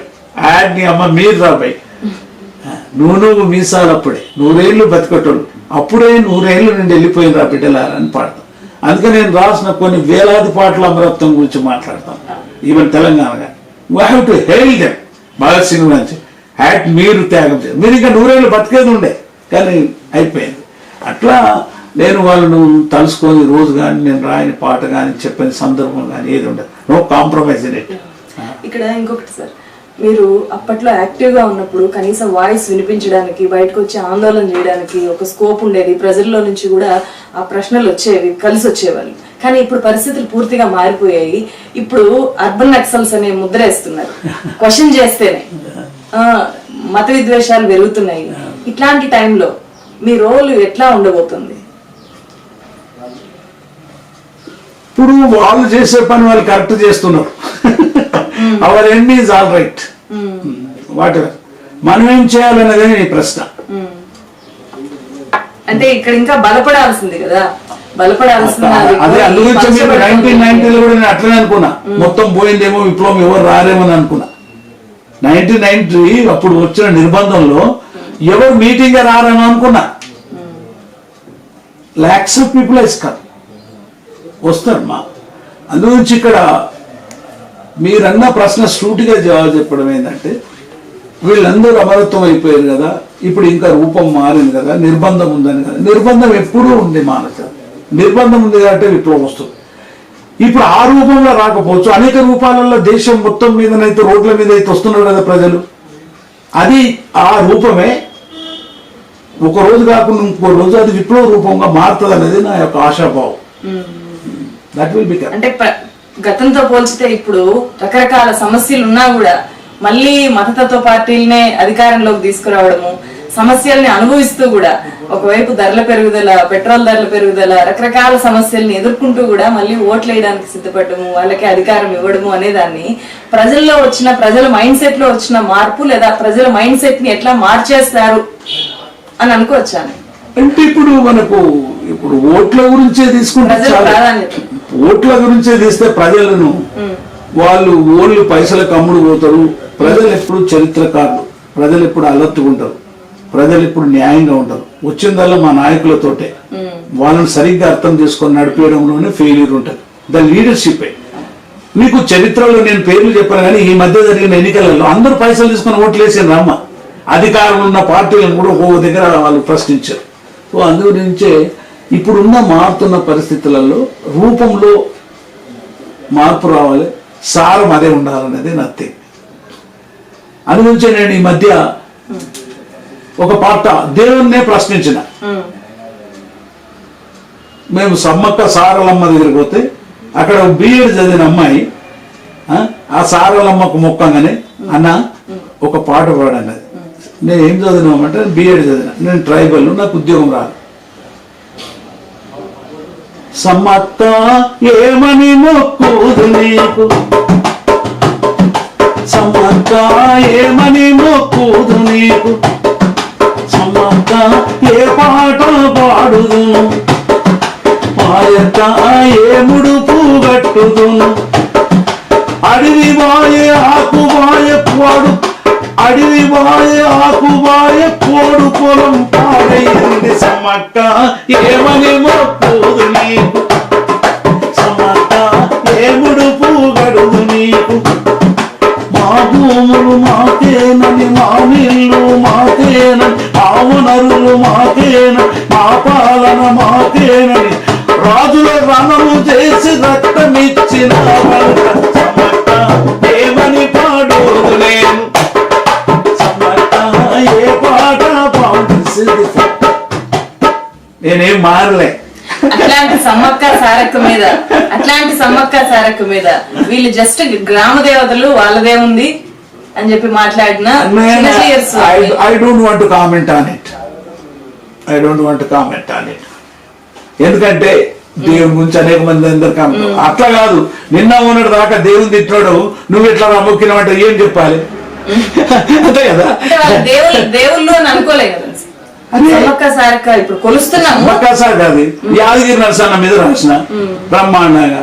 Yadagiri Narasimha కూడా దేవుడు కదా, ప్రశ్నించడం. అట్లయితే రామదాసు అంత పెద్ద భక్తుడు శ్రీరాముడు ప్రశ్నించడం లేదా? అందుగురించే చూడుమా, మీరు అడిగిన ప్రశ్నకు చాలా బ్రహ్మాండమైన జవాబు చెప్పిన ఏమనుకుంటున్నానంటే, నా రూపం మారింది కానీ సారం మారలేదని చెప్తున్నా. అడవి గురించి నేను ఆడ పాడిన. That is the point. మీరు బుద్ధుడి పేరు మీద ఒక స్కూల్ స్టార్ట్ చేశారు అనేది కూడా నాకు ఇంట్రెస్టింగ్ గా అనిపించింది. ఆ నేపథ్యం ఏమైనా చెప్తారా? అంటే ఒక స్కూల్ పెట్టాలని ఎందుకు అనిపించింది? అది కూడా బుద్ధుడి పేరు మీద అంటే అట్లా స్టార్ట్ చేయాలని ఎట్లా? మా తండ్రి జ్ఞానం ఒక్కటే మిగిలిపోను. నార్మల్ స్కూలేనా, పేరు మాత్రం పెట్టారు లేకపోతే అక్కడ బుద్ధుడికి సంబంధించి? మహాబోధి విద్యాలయ ఇంగ్లీష్ మీడియం స్కూల్ అక్కడ కూడా ఉంటది. నా కొడుకు మాటియర్ కాబట్టి అక్కడ ఉంటది, జ్ఞానం ఒక్కటే మిగిలిపోను అని ఉంటది. అంతే, ఎడ్యుకేషన్ ఎవరు ఇప్పుడు నడిపిస్తున్నారు. 10,000 మంది విద్యార్థులను చదివించారు ఇప్పటికి. ఈ 10,000 మంది విద్యార్థులు అక్కడ చదువుకున్నారు. అక్క మేనేజింగ్ ట్రస్టీ. నా డాటర్ వెన్నెల, ఆమె డాక్టరేట్ చేసింది, PhD. ఆమె కాలేజీలో అసిస్టెంట్ ప్రొఫెసర్ గా పనిచేసేది. ఇప్పుడు ఆమె చూస్తుంది బాధ్యత. ప్రస్తుతం మీరు స్కూల్ ని నడుపుతూ ప్రశాంతంగా ఇట్లా ఉంటున్నారు అనుకోవచ్చా? అంటే శాంతము ప్రశాంతం అనే మీటింగ్కి వచ్చే వరకు ఈ 7 సంవత్సరాలలో నిశ్శబ్దమైన హింసను కూడా భరించాను నా కుటుంబం. నంబర్ 1, పాత కేసులన్నీ తోబడ్డాయి. అవును, రీసెంట్ గా కర్ణాటకలో మీరు చెప్పడానికి వస్తున్నా. అదే పాత కేసులలో మన మిత్రులు వచ్చి అన్న యు ఆర్ అండర్ అరెస్ట్ అని తీసుకుపోయి నేను పత్రికలకు బయట వెళ్ళలే. I'm prepared for it. Okay అన్న, అరెస్ట్ చేసే అవకాశాలు ఉన్నాయా? చెప్తున్నా వినండి. బెల్లంపల్లి కేసు 28 ఏళ్ల కింద case, Ammaguda railway station case. మా ప్రియమైన మిత్రులు, NIA మిత్రులు, ఈ విధంగా ఇల్లు ఎప్పుడు ప్రశాంతంగా ఏం లేదు, పోరాడుతూనే ఉండదు. నా కుటుంబం డిజర్టెడ్ ఫ్యామిలీ అయిపోయి, డిజర్టెడ్ ఫ్యామిలీ అని చెప్తున్నా. అంటే మేము ఎప్పుడేమంతా అందరు అనుకున్నట్టు శాంతంగా మేము స్ట్రగుల్ చేస్తూనే ఉన్నాం. అది నిశ్శబ్ద విప్లవం. ఆ విప్లవంలో నా వైఫ్ ఎవరైతే ఉందో విమల, అందుకే నిశ్శబ్ద విప్లవం. ఆ కుటుంబం, నా పిల్లలు సూర్యుడు, చంద్రుడు, వెన్నెల, నా కోడలు, నా మనవడు భరత్, నా మనమరాలు హాని, నా బిడ్డలు వెన్నెల. మా కుటుంబం ఎప్పుడు స్టేట్తో కొట్లాడుతూనే ఉన్నాం. రాజ్యం రోజు పోలీసులు, రోజు కేసులు. ఈ మధ్య 2.5 సంవత్సరాల నుంచి కర్ణాటకలో ఓ కేసును ఫేస్ చేస్తున్నాం. అది ఇన్నోసెంట్. నా కేసులో ఐఎమ్ 100% ఫాల్స్ కేసు. నేను ఇన్నోసెంట్ నా కేసులో. ఆ కేసు ఇప్పుడు జరుగుతూనే ఉంది. ఆ తీర్పు ఎట్లా వస్తుందో చూడాలి. ఒకవేళ ఆ తీర్పు వస్తే ఏ శిక్షనైనా పడవచ్చు, ఉరి శిక్ష చేయొచ్చు, జన్మ ఖైదు చేయొచ్చు. అన్ని ఆర్టికల్స్ ఉంటాయి దాంట్లో. అన్ని సెక్షన్లు పెట్టారు, అన్ని సెక్షన్లు పెడతారు కదా, పెట్టారు కదా. That is what. అందుగురించి నేను ఏమంటున్నా, రికార్డెడ్ అవుతుంది కాబట్టి అది కేసు నడుస్తుంది కాబట్టి చెప్తున్నా. That is a false case. I'm 100% innocent. I'm legally fighting in that case. For last 3 years మేము, మా కుటుంబం, మేము ఆర్థికంగా, రాజకీయంగా నలిగిపోయినాం. But even though we are facing it. ఒకవేళ శిక్ష ఎంత న్యాయమే గెలుస్తుందని నేను అనుకుంటున్నా. నేనే గెలుస్తా. ఒకవేళ రాజనీతి అన్యాయం అయిపోతే, రాజనీతి గెలిచిందనుకో, ఏ శిక్షణ పడవచ్చు, ఉరి శిక్ష పడవచ్చు. No regret. I'm saying no regret because I'm singing for the people. నా ప్రజల కోసం పాడుతాం. అందుగురించే జీవితం ఎప్పుడు ప్రశాంతంగా ఉండదు. నాదే కాదు, ఇబ్బంది ఉండదు, నీది కూడా ఉండదు. ఎప్పుడు స్ట్రగుల్ చేస్తూనే ఉండాలి. కేసులో తీర్పు ఎట్లొచ్చినా ఇప్పుడు ప్రిపేర్ అయిపోయి ఉన్నారు. నేను విప్లవోద్యమంలో వచ్చినాడే ప్రిపేర్ అయిన. 6 తుపాకులు కొడితే లేచి నడిచినమ్మా. A man who has taken 6 bullets got up and singing. For last 25 years పాడుతూనే ఉన్నాను, ఇప్పుడు కూడా గొంతు వాడుతూనే ఉన్నాను కదా. కాబట్టి అదే ఉన్నది, చావు 100 ఏళ్ళు ఉన్నది చావు తప్ప ఇంకో రూపంలో ఉంటుంది. But I'm going to succeed that. న్యాయమే నా పట్ల ఉంటుంది, న్యాయం గెలిచి తీరుతుంటుంది. తప్పకుండా నేను సుప్రీంకోర్టు వరకు కూడా పోతాను, హైకోర్టు వరకు పోతే దాంట్లో పోరాడుతానని చెప్తున్నాను. మీకు లైఫ్ లో రిగ్రెట్స్ అనేవి ఏం లేవా? రిగ్రెట్స్ దేని గురించి ఉండాలి? మా తప్పులు చేసిన దానికి రిగ్రెట్స్ ఉండాలి, కానీ మంచి పని చేస్తున్నప్పుడు రిగ్రెట్స్ ఎందుకు? పోనీ ఒక రకమైన బాధ, ఇంత స్ట్రగుల్ ఎందుకు? అందరూ నేను ప్రజల కోసం పాడడం, నాకు అట్లా పాడితేనే ఆరోగ్యంగా ఉంటా. ప్రజల కోసం నేను తన్నులు తింటుంటేనే ఆరోగ్యంగా ఉంటా, ప్రజల కోసం తూటాలు పడుతుంటేనే ఆరోగ్యంగా ఉంటా, ప్రజల కోసం జైలు పోతేనే ఆరోగ్యంగా ఉంటా. ఐఎమ్ హ్యాపీ ప్రజల కోసం కదా. మీ క్లోజ్ ఫ్రెండ్స్ ఎవరున్నారు సార్? క్లోజ్ సర్కిల్ అంటే ఎవరుంటారు? చాలా మంది ప్రజలు ఉన్నారు. ఈ నా పాలిటిక్స్ తోటి కొందరు దూరమైన, అంటే మీకు కొంతమంది బాల్య మిత్రులు, మనతో పాటు చదువుకున్న వాళ్ళు, లాంగ్ ట్రావెల్ లో ఉన్న వాళ్ళు ఉంటారు కదా, వాళ్ళందరూ పాపం దూరం నుండే ఫ్రెండ్షిప్. అంత జామకాయ దొంగలు, చిన్నప్పుడు క్లాస్మేట్స్, గోళీలు ఆడినోళ్ళు, గోళీలు ఆడేటోళ్ళు, అందరూ చాలా మంచి పాట రాసినాం అందరి మీద. మా విలేజ్ కు చిన్నప్పుడు ఆడుకున్న వాళ్ళము, అన్ని చేష్టలు చేసిన వాళ్ళం, ఇవందరూ ఉన్నారు. అప్పుడప్పుడు కలిసినప్పుడు నవ్వుకుంటుంటాం.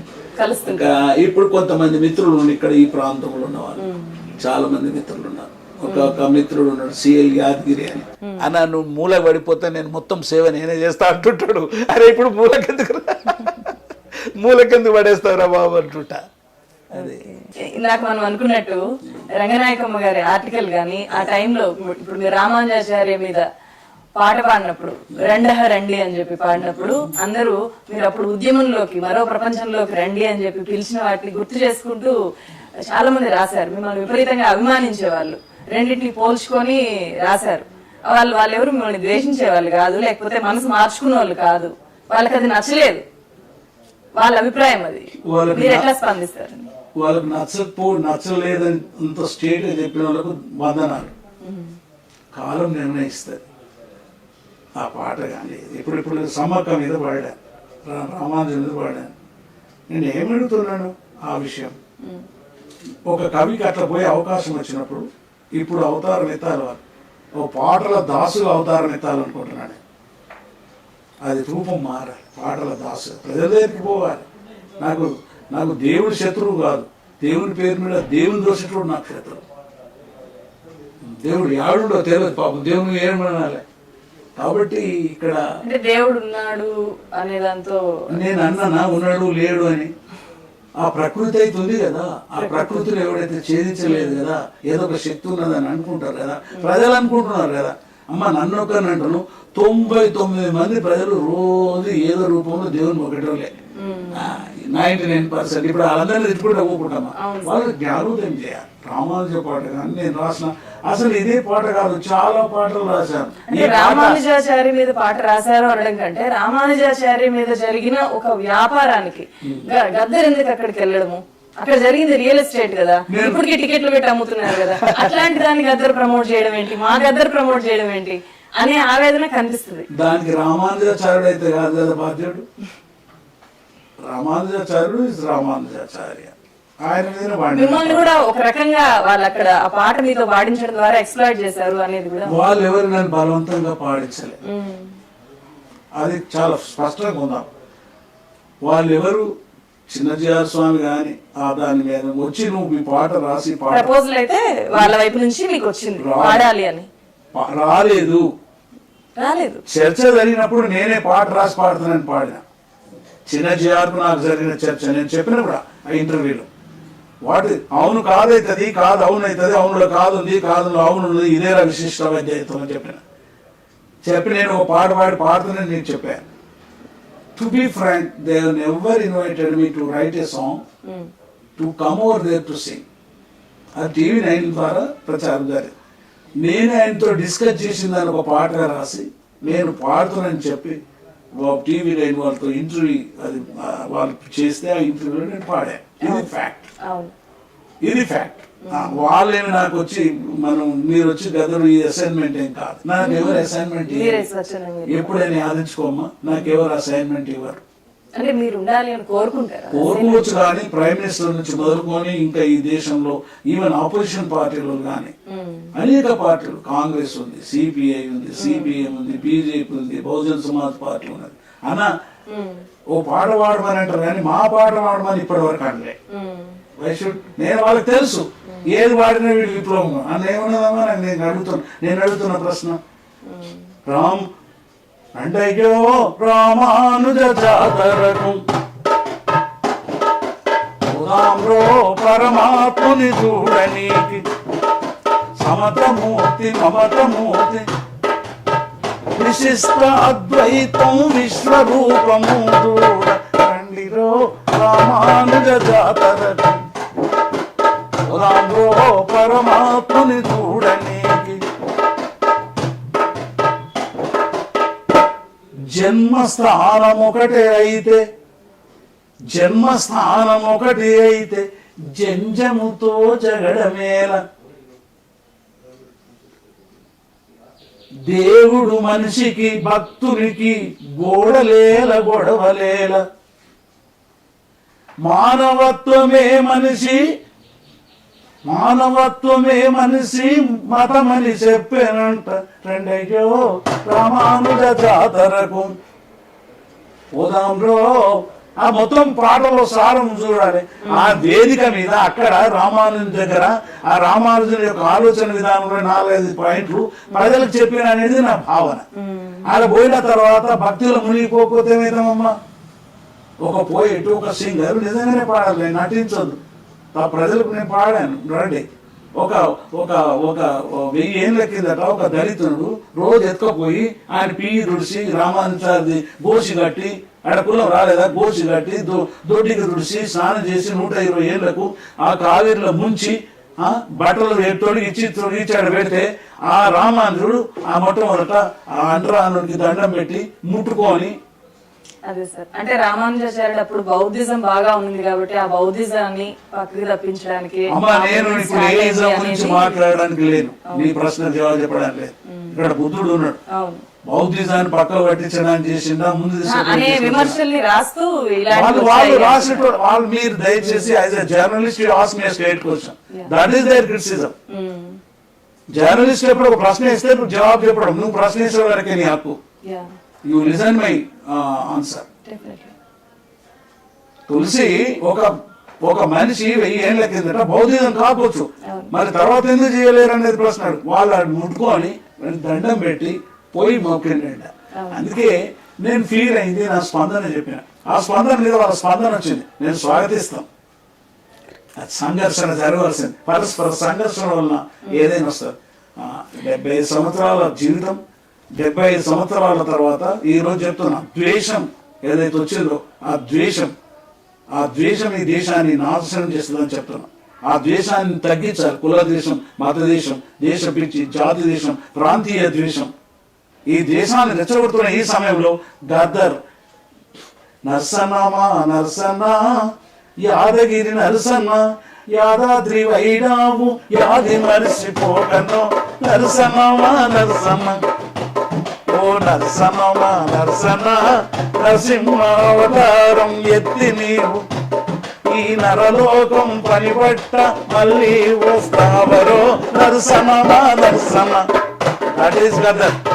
ఒరే నువ్వన్న రా నరసింహ అవతారం వచ్చి ఇలా పని పట్టని మొక్కుతున్నావు. సో ఇక్కడ రూపము మారి ఉండొచ్చు, కానీ ప్రజల దగ్గర పోయినా కోట్లాది మంది ప్రజలు ఈ రోజు ఆ పాట పాడిన తర్వాత అన్న ఏం పాడినామని వాళ్ళు అన్నారు. లక్షలాది వేలాది మంది ప్రజలేమో ఈ అమ్మాయి వీడు భక్తిలో మునిగిపోయిందా అన్నాడు. అని వాళ్ళు స్వీకరిస్తానంటున్నారు. దర్శనం జరిగానమ్మా, ఆ దర్శనంలో తప్పైతే నేను తల ఉంచుకొని ప్రజలకు నేను తప్పైందని చెప్తాను. నేను ఫీల్ అవుతున్నా ఈ రూపంలో. నేను ఇప్పుడు చెప్పాను నీకు దేవుని ఈ విధంగా సీతను కానీ నేను ఇది కొత్తగా రాయలే, ఈ ఇయ్యాల కాదు ఇది అనుగురించే. ఉదాహరణకి రంగనాయకమ్మ ఒక ఇంతకుముందు ఇప్పుడు విమర్శ రాసింది, ఏది మన పోలీస్ కానిస్టేబుల్ అనేది ఇట్లా అన్నాడు. నేను దాన్ని సరిదిద్దుకున్నా. ఇప్పుడు ఆమె రాయగానే నేను పొద్దుగల నేను రాయలేదు ఆన్సర్, ఎందుకంటే that is every right she. ఆమెకు ఒక జీవితం ఉంది, ఒక లైఫ్ ఉంది, ఓ దాంట్లో స్ట్రగుల్లో ఉన్నది, ఉద్యోగాలు పనిచేసింది, ఏజ్ తరబడి ఇప్పుడు నాకంటే పెద్ద అక్క అనేక రాసింది. ఆమె ఏదైనా చెప్పినప్పుడు వినే ఓపుకుంది, నేను విన్నా. But I don't care the populistic criticism. That is Gaddar. I don't care populistic. ఈ పాపులిస్టిక్ క్రిటిసిజం చేసే వాళ్ళు చూసి నవ్వి ఊరుకుంటారు. భక్తి సముద్రంలో మునిగిపోయారు అని రాసినా కూడా మీరు దాన్ని పాజిటివ్ గా తీసుకున్నారు. వాళ్ళ ఒపీనియన్ కిందనే చూస్తారు. మనం తీసుకోవాలి. ఆమె క్రిటిసైజ్ చేసిన ఆమె మామూలు మనిషి కాదు.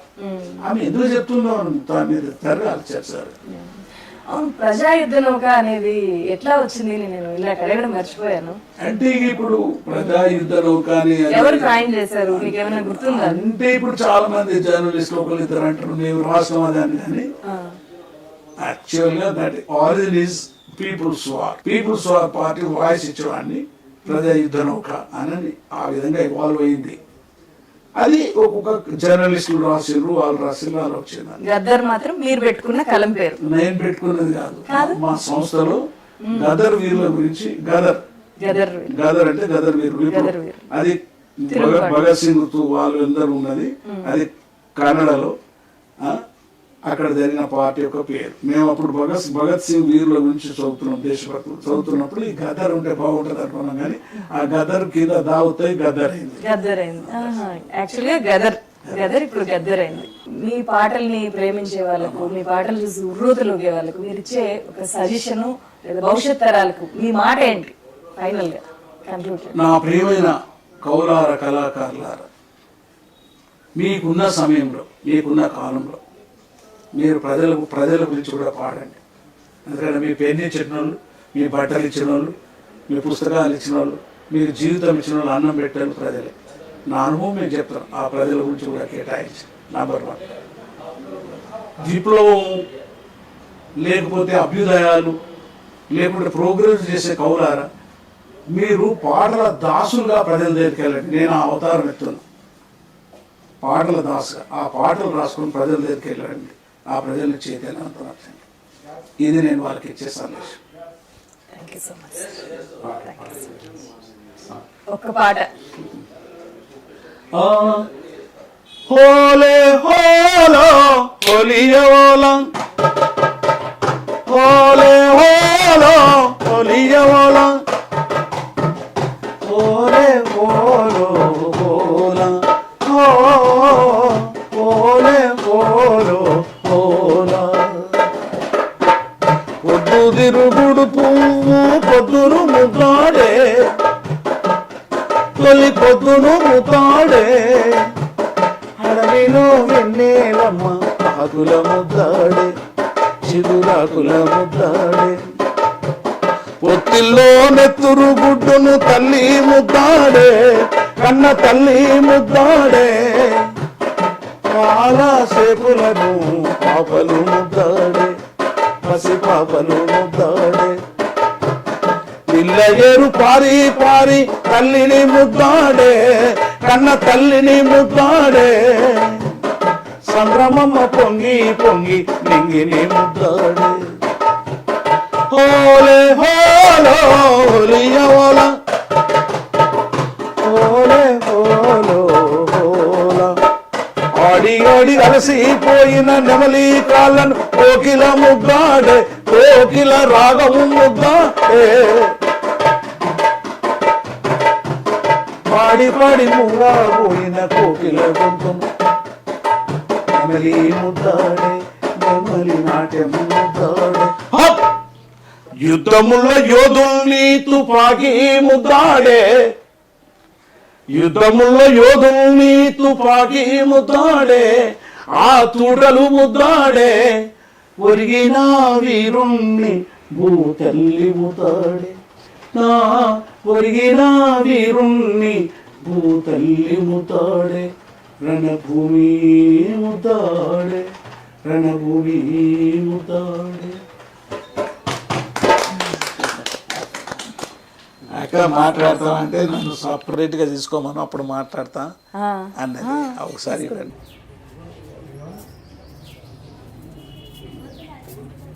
రా తులసి, సరేలే వచ్చి షేక్ హ్యాండ్ నీది వచ్చి చేస్తుంది ప్రత్యేకంగా. ఇంటర్వ్యూలో గద్దర్ గారు పదే పదే తన సహచరి తనకు ఎంత బలమో ఆమెను ప్రస్తావించారు. ప్రస్తుతం విమల గారు మన దగ్గర ఉన్నారు. విమల గారితో మాట్లాడదాం. నమస్తే మేడం. నమస్కారం అండి. చాలా చెప్పారు మీ గురించి. ఆ కాల్పులు జరిగినప్పుడు ఏప్రిల్ 6వ తేదీ మీరు ఎట్లా కాపాడారు, ఎట్లా హాస్పిటల్కి తీసుకెళ్లారు, అప్పుడు మీరు చేసిన ఫైట్ ఏంటి, ఇవన్నీ చెప్పారు. ఆ టైంలో మీ ఫీలింగ్ ఎట్లా ఉన్నింది? మా ఫీలింగ్ అంటే ఆయన బతికియాలనే రక్తం ఎక్కువ పోతే చనిపోతారు కదా, రక్తం అంతా బాగా అన్ని దెబ్బలు కదా, రక్తం అంతా పోతే చనిపోతాడేమో అనేసి అని వారు ఇక్కడ ఇంత దూరం అన్న పోలేదు. ఆయనను స్కూటర్ మీద పెట్టుకొని మా బాబు నడిపించిండు, నేను వెనకాల పెట్టుకొని హాస్పిటల్ తీసుకెళ్ళిన. ఇక్కడ రోడ్డు మీదనే డాక్టర్ దగ్గర తీసుకుపోతే నేను చూడను, మీరు పెద్ద హాస్పిటల్కి పోండి అనేసి అన్నారు. మళ్ళీ అక్కడ ఒక ఆటోని మాట్లాడుకొని ఆటోలో తీసుకొని పోయినాం. పోతే ఏడుస్తూ ఉంటుంటే ఏడవకు, అక్కడ గాంధీలో ఎవరు పట్టించుకోరు, గద్దర్ మీద కాల్పు జరిపిన అని చెప్తే పట్టించుకుంటారు అని ఆయనే చెప్పారా? చెప్పిన అన్ని చెప్తున్నాడు, నాకు ధైర్యం చెప్తున్నాడు. ఇంకేం కాదు, నాకేం కాదు అని చెప్తున్నాడు. ఎక్కువకు నువ్వు ధైర్యంగా ఉంటే మంచిగా నేను బతుకుతా అనేసి అంటున్నాడు. ఇక అక్కడ పోయి దిగి గద్దర్ మీద కాల్పు జరిపిన డాక్టర్ రండి రండి అనేసి అనగానే పాపం డాక్టర్లు అందరు గురికొచ్చి స్టేషన్లు తీసుకొని పోయిండ్రు. ఇంజక్షన్ కావాలంటున్నారు. ఏం డబ్బులు తీసుకొని పోలే. ఇంకా ఒక ఆయన వెళ్ళి కాలు మొక్తామా, ఒక 10 రూపాయలు 100 రూపాయలు ఇయ్యరా అనేసి అని అడిగితే ఆయన లేవమ్మా అనేసి అన్నాడు. ఇంకొక 5 పోయి కాలు మొక్తానా, ఒక 100 రూపాయలు ఇవ్వండి, నేను గద్దర్ మీద కాల్పు జరిపిన అంటే ఆయన 100 రూపాయలు తీసి ఇచ్చిందమ్మా. తీసిస్తే 500 ఇచ్చిండు. ఇస్తే బాబుకి ఇస్తే పోయి ఇంజక్షన్ తీసుకొని వచ్చిండు. ఇచ్చినాక తన అన్కాన్షియస్ అయిపోయిందంట అప్పటికే. ఇక అక్కడ నుండి ఇక మొత్తం జనాలంతా వచ్చేసింది. మా ఒక 5 నిమిషాలలో మొత్తము అక్కడ హాల్ అంతా నిండిపోయింది. ఇక నేను ఏ మూలకు పోయినానో తెలియదు. ఇక అందరూ నిమ్స్కి వెళ్ళిపోదాం, నిమ్స్కి తీసుకెళ్ళాలా అనేసి అని నిమ్స్కి తీసుకొని వెళ్ళిపోయినారు. నేను ఒంటరిగా అయిపోయినా. మళ్ళీ ఒక సిస్టర్ వచ్చి నువ్వు ఒక్కదాన్ని ఉన్నావు కదమ్మా, రా నా కార్లో తీసుకెళ్తా అని మళ్ళీ నిమ్స్కి తీసుకొని వెళ్ళినారు. ఆయనతో పాటు వెళ్ళిపోయారు, ఆయన తీసుకెళ్ళిపోయారు, కానీ మీరు అక్కడ ఉండిపోయారు. ఒక్కడిని ఉండిపోయినా. ఇక ఎవరు పట్టించుకుంటలేరు నన్ను. అంతా రక్తం అంతా మొత్తం చీర అంతా రక్తమే అనమాట. ఇట్లా మీద ఇట్లా వేసుకున్నాను అనమాట. ఇట్లా చిన్నపిల్లలు ఎట్లా వేసుకుంటారు అట్లా వేసుకొని తీసుకొని పోయినా అనమాట. మొత్తం ఒళ్ళంతా రక్తమే నాకు కూడా. ఇప్పుడు ఆ ఇన్సిడెంట్ తర్వాత మళ్ళీ అజ్ఞాతంలోకి వెళ్ళిపోయారు ఆయన, విప్లవోద్యమంలోకి వెళ్ళిపోయారు కదా. అప్పుడు మీరు పిల్లల్ని పట్టుకొని, చిన్న చిన్న పిల్లలు, అప్పుడు ఎట్లా నిలదొక్కోగలిగారు? పిల్లల్ని ఎట్లా చదివించారు? మళ్ళీ ఘోరమ్మ తన అజ్ఞాతం వెళ్ళిపోయినప్పుడు పాప 4 సంవత్సరాలు ఉన్నది, చిన్న బాబు 5 సంవత్సరాలు, పెద్ద బాబు 7 సంవత్సరాలు ఉండే. 2 పిల్లల్ని హాస్టల్ వేసి వెళ్ళిపోయాక పాప ఒక్కదాని ఉండే, మా అమ్మ ఉంటుండే, మా అత్తయ్య ఉంటుండే. ఇంకా మా అత్తయ్య 1 సంవత్సరం దాకా చూసింది, ఇంకా రాడు అనేసి అని తను వెళ్ళిపోయింది కాదు పెద్ద కొడుకు దగ్గరికి. ఇక మా మమ్మీ ఉంటుండే. ఇక పొద్దున్న నేను 6:30కి వెళ్ళిపోతే రాత్రి 8 గంటలకు వచ్చేదాన్నమా. అప్పుడు ఎంత నాకు జీతం చాలా తక్కువ ఉంటుండే. అప్పుడు మీరు ఫ్యాక్టరీలో జాబ్ చేసేదాన్నమా, నేను వర్కరే నేను కూడా. అయితే 2 గంటలు పని చేస్తే 12 పైసలు ఇస్తుండే. అట్లా 4 కాగానే నా భారాన్ని వస్తాయి కదా అని నాకు వచ్చి చెప్తారేమో, ఓటం చేయమని చెప్తారేమో అని 4 గంటల నుండి వెయిట్ చేస్తుంటాం అనమాట మేము. అట్లా ఓటం చేసి పిల్లల్ని ఫీజు వాళ్ళు భోజనం పెట్టిండ్రు, ఫీజు బట్టలు అన్నీ నేనే ఇప్పించినమా. పాపను స్కూల్కి పంపించడము, మళ్ళీ ఇంటి దగ్గర ఉన్న రోజు మంగళవారం రోజు ఎప్పుడన్నా నెలల 2 నెలలకు ఒకసారి ఇంటికాడ ఉంటుంటే అనమాట. అంటే ఓటం లేకుంటే ఇంటికాడ ఉంటుంటే. ఇక అప్పుడు పాప బాధపడుతుంది కదా, తల్లిదండ్రులు వచ్చి పిల్లల్ని తీసుకొని పోతారు కదమ్మా. మా ఎవరు రారు నాకు అన్నీ బాధపడుతుందేమో అని తీసుకుపోయి వదిలేసి వస్తుంటే, మళ్ళీ పాపను మళ్ళీ తీసుకొని వస్తుంటే, మధ్యాహ్నం తీసుకుపోయి అన్నం తినిపించుకొని వస్తుంటే, ప్రతి సెకండ్ సాటర్డే పిల్లల దగ్గర పోతుంటే. పోయి పిల్లలను తీసుకొని వచ్చి మళ్ళీ మండే మార్నింగ్ 6 వరకు తీసుకొని హాస్టల్ వదిలేసి మళ్ళీ డ్యూటీకి వెళ్ళిపోయేదాన్ని. అట్లా బాగా కష్టపడ్డా. మళ్ళీ ఈయన వస్తారు అనే ఆశ ఉండిందా మీకు? నాకు అట్లా ఏం అనిపించలేదు, వస్తాడు మళ్ళీ తిరిగి వస్తాడు అని నేను ఎప్పుడు అనుకోలేదు. అనుకోలే అంటే ప్రోగ్రామ్ పోయిండు అనేసి అని అనుకున్న చాలా రోజులు, సంవత్సరాల దాకా. మీరు వద్దని చెప్పడము ఇట్లా ఏం చేయలేదా? ఏం తెలియదు, చెప్పలేదు కూడా. బట్టలకి అన్ని ఇంట్లోనే ఉన్నాయి కదా, ఇంకా ప్రోగ్రామ్ పోయిండు వస్తారు కదా అని అనుకున్న. ఒక సంవత్సరం అయినాక అంతే. నక్సలైట్లోకి వెళ్ళారు అని తెలీదా మీకు? పార్టీ అంతా తెలియదు, మా హైదరాబాద్లో ఇవన్నీ తెలియదు. హైదరాబాద్ అమ్మాయి నేను, కాచగూడ. అయితే ఇంకా రాడు అనుకున్నా. సరే పిల్లలు తను అన్నాడు మనం వెళ్ళిపోదాము పార్టీలో, పిల్లల్ని పాపని కూడా హాస్టల్ వేసి వెళ్ళిపోదాము అన్నాడు. మిమ్మల్ని కూడా తీసుకెళ్తానన్నారా? అన్నాడు. అదే అంటే అన్న నిన్ను వదులుతా కానీ పిల్లల్ని వదలను నేను అని అన్నారు. పిల్లల్ని పెట్టుకొని ఉంటాను నేను అనేసి అన్నా అనమాట. అని అంటే సరే అనేసి తననే వెళ్ళిపోయిండు. కానీ ఇట్లా పోతున్నానని అట్లా ఉండను ఏం చెప్పలేదు అనమాట. వస్తాడు కదా అని చాలా సంవత్సరాలు, 2 సంవత్సరాల దాకా వెయిట్ చేసిన. తర్వాత రాడు అనుకున్నా. తర్వాత ఎప్పుడో వస్తుండొచ్చు కానీ ఇప్పుడైతే రాడు అనుకొని డిసైడ్ అయిపోయాడు అనమాట. అట్లా 5 years పోయిండు కదమ్మా. 5 years పోయిండు. 5 years స్ట్రగుల్ అయ్యారు. 5 years ఎక్కడికి వచ్చాను. మళ్ళీ వెనక్కి వచ్చేసిన తర్వాత కష్టాలు బిడ్డ. మామూలుగా వెళ్ళిన వ్యక్తి వెనక్కి వచ్చిన తర్వాత చాలా మంది ఆయన చుట్టూ జనము, లక్షల మంది పెద్ద పెద్ద సభల్లో పిలవడము, రావడము. పాపను తన పాటలే డ్యాన్స్ చేస్తుండే బాగా. ఇంకా ప్రోగ్రామ్ తీసుకెళ్తారు పిల్లల్ని, అందరు పిల్లలు ఇక్కడ లోకల్ వాళ్ళ పార్టీ వాళ్ళ పాపను తీసుకొని పోదురు అనమాట. ప్రోగ్రామ్ ఇచ్చేసి వస్తుండే. ఎప్పుడన్నా ఇంటి దగ్గర ఉన్న రోజు నేను ఎంబడి తీసుకొని నేను పోతుంటే, అంబేద్కర్ జయంతి రోజు కంపల్సరీగా లీవ్ పెట్టుకొని పోతుంటే అక్కడికి ట్యాంక్ బండ్కు. పాప ప్రోగ్రామ్ ఉంటుండే, ఇంకా కంపల్సరీగా పోతుంటే ఆ రోజు నేను. అంటే ఏంటి ఎప్పుడు ఈయన ఇక్కడ ఉండరు, మమ్మల్ని మాతో పాటు టైం స్పెండ్ చేయరు, ఎప్పుడు తిరుగుతుంటారు, ఈ కష్టాలు ఏంటి అని బాధపడ్డ సందర్భాలు ఉన్నాయా? ఏం లేదు మా, అంటే ఫస్ట్ నుండి అలవాటు అయింది కదా. ఫస్ట్ నుండి ఎప్పుడు తన ఇంటి దగ్గర ఉండి ఒక సినిమాకి పోయడం, ఒక ఫంక్షన్ పోవడము, ఒక ఎక్కడన్నా అంటే రిలేటివ్ వాళ్ళ ఇంటికి పోవడము, సావులో పోవడము, ఎక్కడ ఏమి ఆయన వేరు నేను వేరు. ఏం నన్ను పట్టించుకోకపోతుంటే నేను తనను పట్టించుకోను. నేను ఇల్లు సంసారము ఏం లేకుండా చేసుకున్నాడు మా. నాకు ఏమి అంటే ఒక జత బట్టలు కూడా లేవు అనమాట మాకు. ఏం లేకుండా చేసుకుని 40 రూపాయలలో మా పిండ్లు అయింది. ఏం లేకుండా చేసుకున్నాడు కదా. ఇక మా అత్తగారికి ఉంటారు కదా, మా ఏం లేకుండా చేసుకున్నారు కదా అనేసి పని చేయాలా, కొలు చేయాలా, డ్యూటీ చేస్తుంటే మా పిల్లలు బతికించుకున్నాలా అట్లా అని అదే గ్యాస్లో ఉండే. కానీ ఇంకా దేని మీద ఉండకపోతుండే నాకు. ఒక రిలేటివ్ కూడా పోకపోతుంటే మా నేను పిల్లల్ని వదిలేసి. ఇంకా ఇట్లా బాగా తిరుగుతుందని అనుకుంటారేమో జనాలు. ఆయన పిల్లలు ఉంటారు కదా, వెయిట్ చేస్తారు అమ్మాయి టైంకి వస్తుంది అనేసి అని ఇక్కడ పిల్లల్ని వదిలేసి పోకపోతుంటే, ఎక్కడన్నా మా అక్క వాళ్ళ ఇంటికి పోతే పిల్లల్ని ఎంబడి తీసుకొని వచ్చేస్తుంటే అనమాట నేను. పిల్లలు ఎట్లా ఫీల్ అయ్యేవాళ్ళు? పెద్ద బాబు ఫీల్ అయ్యేదమ్మా. పెద్ద బాబు ఫీల్ అయ్యేది. ఇద్దరు పిల్లలకు తెలియదు కానీ పెద్ద బాబు చాలా ఫీల్ అయ్యేది. మా డాడీ ఎందుకు వెళ్ళిపోయాడు అని అంటే మనసులో పెట్టుకొని నన్ను ఎక్కువ ఆరాధ చేస్తుండే. అంటే నేను స్కూల్కి పోను, హాస్టల్కి పోను అని అట్లా మొండికేస్తుండే.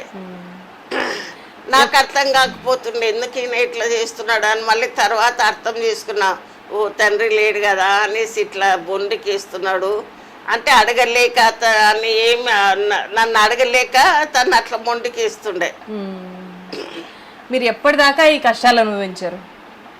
నేను పెళ్ళైనప్పటి నుండి కష్టాలు పడుతున్నా బిడ్డ. నేను పెళ్ళప్పటి నుండి కష్టాలు పడ్డా. ఎప్పటిదాకా ఫ్యాక్టరీలో పనిచేశానన్నారు కదా, ఎన్నేళ్ల పాటు చేశారు? నేను జాబ్ చేసినామా. నేను 16 సంవత్సరాల నుండి. మేము కూడా చాలా బీదోళ్ళం, మీ అమ్మోళ్ళు కూడా. ఇంకా 9th క్లాస్ 10th క్లాస్ మధ్యలోనే 10th class discount 9th pass అయ్యి 10th లోనే నేను జాబ్ అయిపోయినా. అంటే తినెన్నిక లేకుంటే మా అక్క అంతకుముందే 10th ఫెయిల్ అయ్యి ఇంట్లో ఉండి జాబ్ మీటర్ ఫ్యాక్టరీ జాబ్ అయింది. తర్వాత నన్ను కూడా పెట్టించింది అనమాట. 16 సంవత్సరాలకే నేను జాబ్ చేసినమా. ఏం ఫ్యాక్టరీ అది? మీటర్ ఫ్యాక్టరీ ఎర్రగడ్డల ఆల్విన్ కంపెనీ ఉంది కదమ్మా, అక్కడ ఉంది ఎర్రగడ్డల. అక్కడ ఇక అప్పటి నుండి మా డ్యూటీ ఇల్లే తప్పమ్మా. ఒక సినిమాకి పెళ్లి కాకముందు కూడా ఒక సినిమాకి పోకపోతుంటే డ్యూటీ ఇల్లు ఇదే చేసుకుంటుంటే అనమాట నేను. ఇక నేను మా అమ్మ మా అన్న ఉండే, ఆయన వేరే అయిపోయిండు. నేను మా అమ్మ మా అక్క వాళ్ళు ఉండ్రి, అందరం కలిసి ఉంటుంటాం అనమాట. ఇప్పుడు లైఫ్ బాగుంది అని మీకు ఏ టైంలో అనిపించింది? ఆయన మళ్ళీ వచ్చేసిన తర్వాత ఇప్పుడు నా లైఫ్ ప్రశాంతంగా ఉందని ఎప్పుడైనా అనిపించిందా? ఇప్పుడు ప్రశాంతంగా ఏడుందమ్మా, ఇప్పటికీ కేసులు నడుస్తూనే ఉన్నాయి కదా. మొన్న పోయిండు కదమ్మా, 3 days ముంగడ పోయిండు. ఏమవుతుందో అక్కడ పోయి బెంగళూరు కేసుకు ఏమవుతుందో ఒకటే టెన్షన్. పోయినప్పటి నుండి మాకు ఒకటే నిద్ర పట్టదు, ఏం చెప్తాడో అనేసి అని. అమ్మ కూడా ఒక కేసు ఉండే, దానికి పోయేసి వచ్చిండు. ఇంకా ఏమో కేసు ఉండే, దానికి పోయేసి వచ్చిండు. ఇప్పుడు కేసులే ఇక ఇప్పటికి పెళ్ళి అయిపోయి 40 సంవత్సరాలు అవుతుంది. ఇప్పటికీ మాకు టెన్షనే. ఇంకా ఇప్పుడు తెలుగు చంద్రశేఖర్ వచ్చినప్పుడు కూడా మాకేం సుఖం ఉంది మా ఏం లేదు.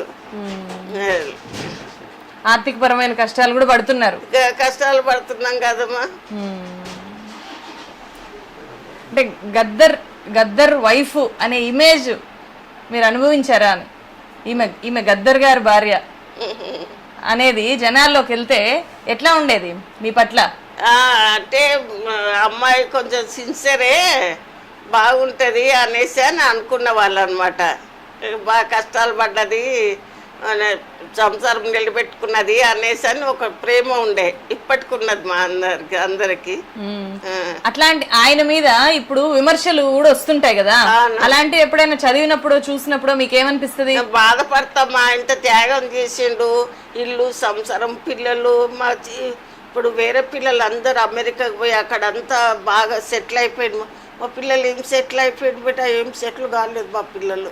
ఇప్పుడు పిల్లలు సెటిల్ అవ్వలేదా అమ్మా? ఇప్పుడు పిల్లలు సెటిల్ అవ్వలేదా ఇంకా? అంటే ఇప్పుడు ఫ్యాషన్ టెక్స్టైల్ పెద్దగా చదివి పెద్ద ఆఫీసర్లు అట్లా ఏం కాలే కదా బిడ్డ. ఇప్పుడు పాప PhD చేసింది, స్కూల్ చూసుకుంటున్నది. రెండో బాబు చనిపోయిండు. ఏం పట్టించుకోక నేను పొద్దున్న పోయి సాయంకాలం వస్తుంటే ఈ పిల్లలు ఎవరు పట్టించుకున్న ఫ్యామిలీ ఎవ్వరు పట్టించుకోలేదు. వాళ్ళ ఫ్యామిలీ కానీ ఇక మా ఫ్యామిలీ కూడా ఎవరు పట్టించుకోలేదు పిల్లల్ని.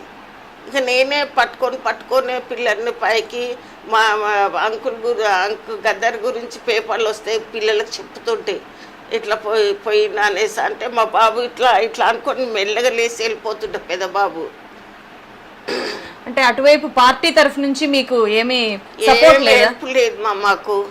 ఏమంటే అందరు అనుకుంటారు పార్టీ బాగా హెల్ప్ చేస్తారని, ఏ విషయంలో మాకు హెల్ప్ చేయలేదు. మాకు పోయి నేను అప్పుడు చర్చల గురించి వచ్చిరు కదా బిడ్డ, అప్పారావు వాళ్ళందరూ వచ్చారు కదా. అప్పుడు పోయి అన్ని బుక్స్కి అన్నీ ఎత్తుకపోయి స్కూల్ గురించి ఇట్లా గొడవలు అవుతున్నాయి, మీరు ఇవన్నీ చదవండి, మీరు వాస్తవం తెలుసుకున్నాకనే మీరు న్యాయం చేయండి అనేసి అన్ని పోయి ఏడ్చినా కూడా వాళ్ళు ఒక్క సమాధానం ఇవ్వలేము. మా వాళ్ళు మాకు ఎలాంటి సాయం లేదు. అయినా అంత దెబ్బ తగిలితే కూడా ఎవరు ₹1 హెల్ప్ చేయలే మాకు. వాళ్ళు నిమ్స్ వాళ్ళే మొత్తం మందులకి అంతా వాళ్ళే ఖర్చు పెట్టుకున్నారు కదమ్మా. ఇప్పటికీ ఆ కష్టాలు పడుతూనే ఉన్నాము అంటే అంతేనే కదమ్మా. ఇప్పుడు గవర్నమెంట్ ని మీకేమన్నా ఒక ప్రశ్న అడిగే అవకాశం వస్తే కేసీఆర్ గారినో లేకపోతే గవర్నమెంట్ నో లేకపోతే ఇటువైపు ఆయన పనిచేసిన పార్టీస్ ని వాటిని మీరు ఏమడుగుతారని? వాళ్ళు ఇప్పుడు ఏం అడగరు కూడా. వాళ్ళు మీరు వాళ్ళని ఏమడుగుతారు అంటున్నా? వాళ్ళు అడగరు, నేను చెప్పను కూడా. వాళ్ళు అడిగేడుతుంటే ఎప్పుడో అడిగెడుతుండే కదమ్మా. ఆ దెబ్బ తగిలినప్పుడే అడిగేడుతుండే ఏంది పరిస్థితి ఎట్లా ఏంది అనేసి. అప్పుడే అడగలేదు, ఇప్పుడు ఏం అడుగుతారు? ఇప్పుడు మీరిద్దరు చక్కగా ఒకే దగ్గర ఉండి కష్ట సుఖాలు పంచుకుంటూ అప్పుడు ఈ అవకాశం రాలేదు కదా. రాలేదు. ఇప్పుడు ఎక్కువ టైం ఇంట్లో ఉండగలుగుతున్నారు. ఇంట్లో ఉండడు మా పొద్దున్న ఇప్పుడు కూడా వెళ్ళిపోతూనే ఉంటారు. ఎక్కడ పోతున్నా ఏంది ఏం చెప్పాడు, ఇంటికి వచ్చినాకనే తెలుస్తుంది. పలానా దగ్గర పోయినా అని చెప్పాడు. ఇంట్లోకి వెళ్ళి నేను అన్నే ఉంటే వెళ్ళిపోతూనే ఉంటాడు అనమాట. తను ఏం చెప్పాడు, పోతున్నా నేను ఉంటా, రాను, భోజనానికి రాను అని ఏం చెప్పాడు. గమ్మున్న వెళ్ళిపోతాడు. మీ పిల్లలకి పెళ్లిళ్ళు అయ్యాయా ఇద్దరికి? చనిపోయినా బాబు ఇద్దరు పెళ్లిళ్ళు అయిపోయినాయమ్మా. అవును, బాబు చనిపోయాడు అన్నారు. దానికి కారణం ఏంటి? ఎందుకు చనిపోవాల్సి వచ్చింది? ఎందుకు చనిపోయారు? ఆరోగ్యం బాగాలేకనా? ఫిక్స్ వస్తుండే బిడ్డ, ఫిక్స్ వస్తుండే. చాలా చూపెట్టినాము. అంటే ఫిక్స్ మామూలుగా అందరికి వస్తే కానీ లో బీపీ అయిపోతుంది బాబుకు. లో బీపీ అయి చనిపోతున్నాడు. అయితే డాక్టర్ చెప్పింది అనమాట, లో బీపీ అట్లా ఫిక్స్ రాగానే మీరు డబల్ డికాసనే టీ పాలు పోయొద్దు, డబల్ చక్కెర వేసి తాగిపియాలని చెప్పింది అనమాట. ఈయన బిడ్డ చాలా బాగుంటాడు బిడ్డ, చాలా మంచోడు ఉండే. చాలా అంటే చాలా మంచోడు ఉండే బిడ్డ.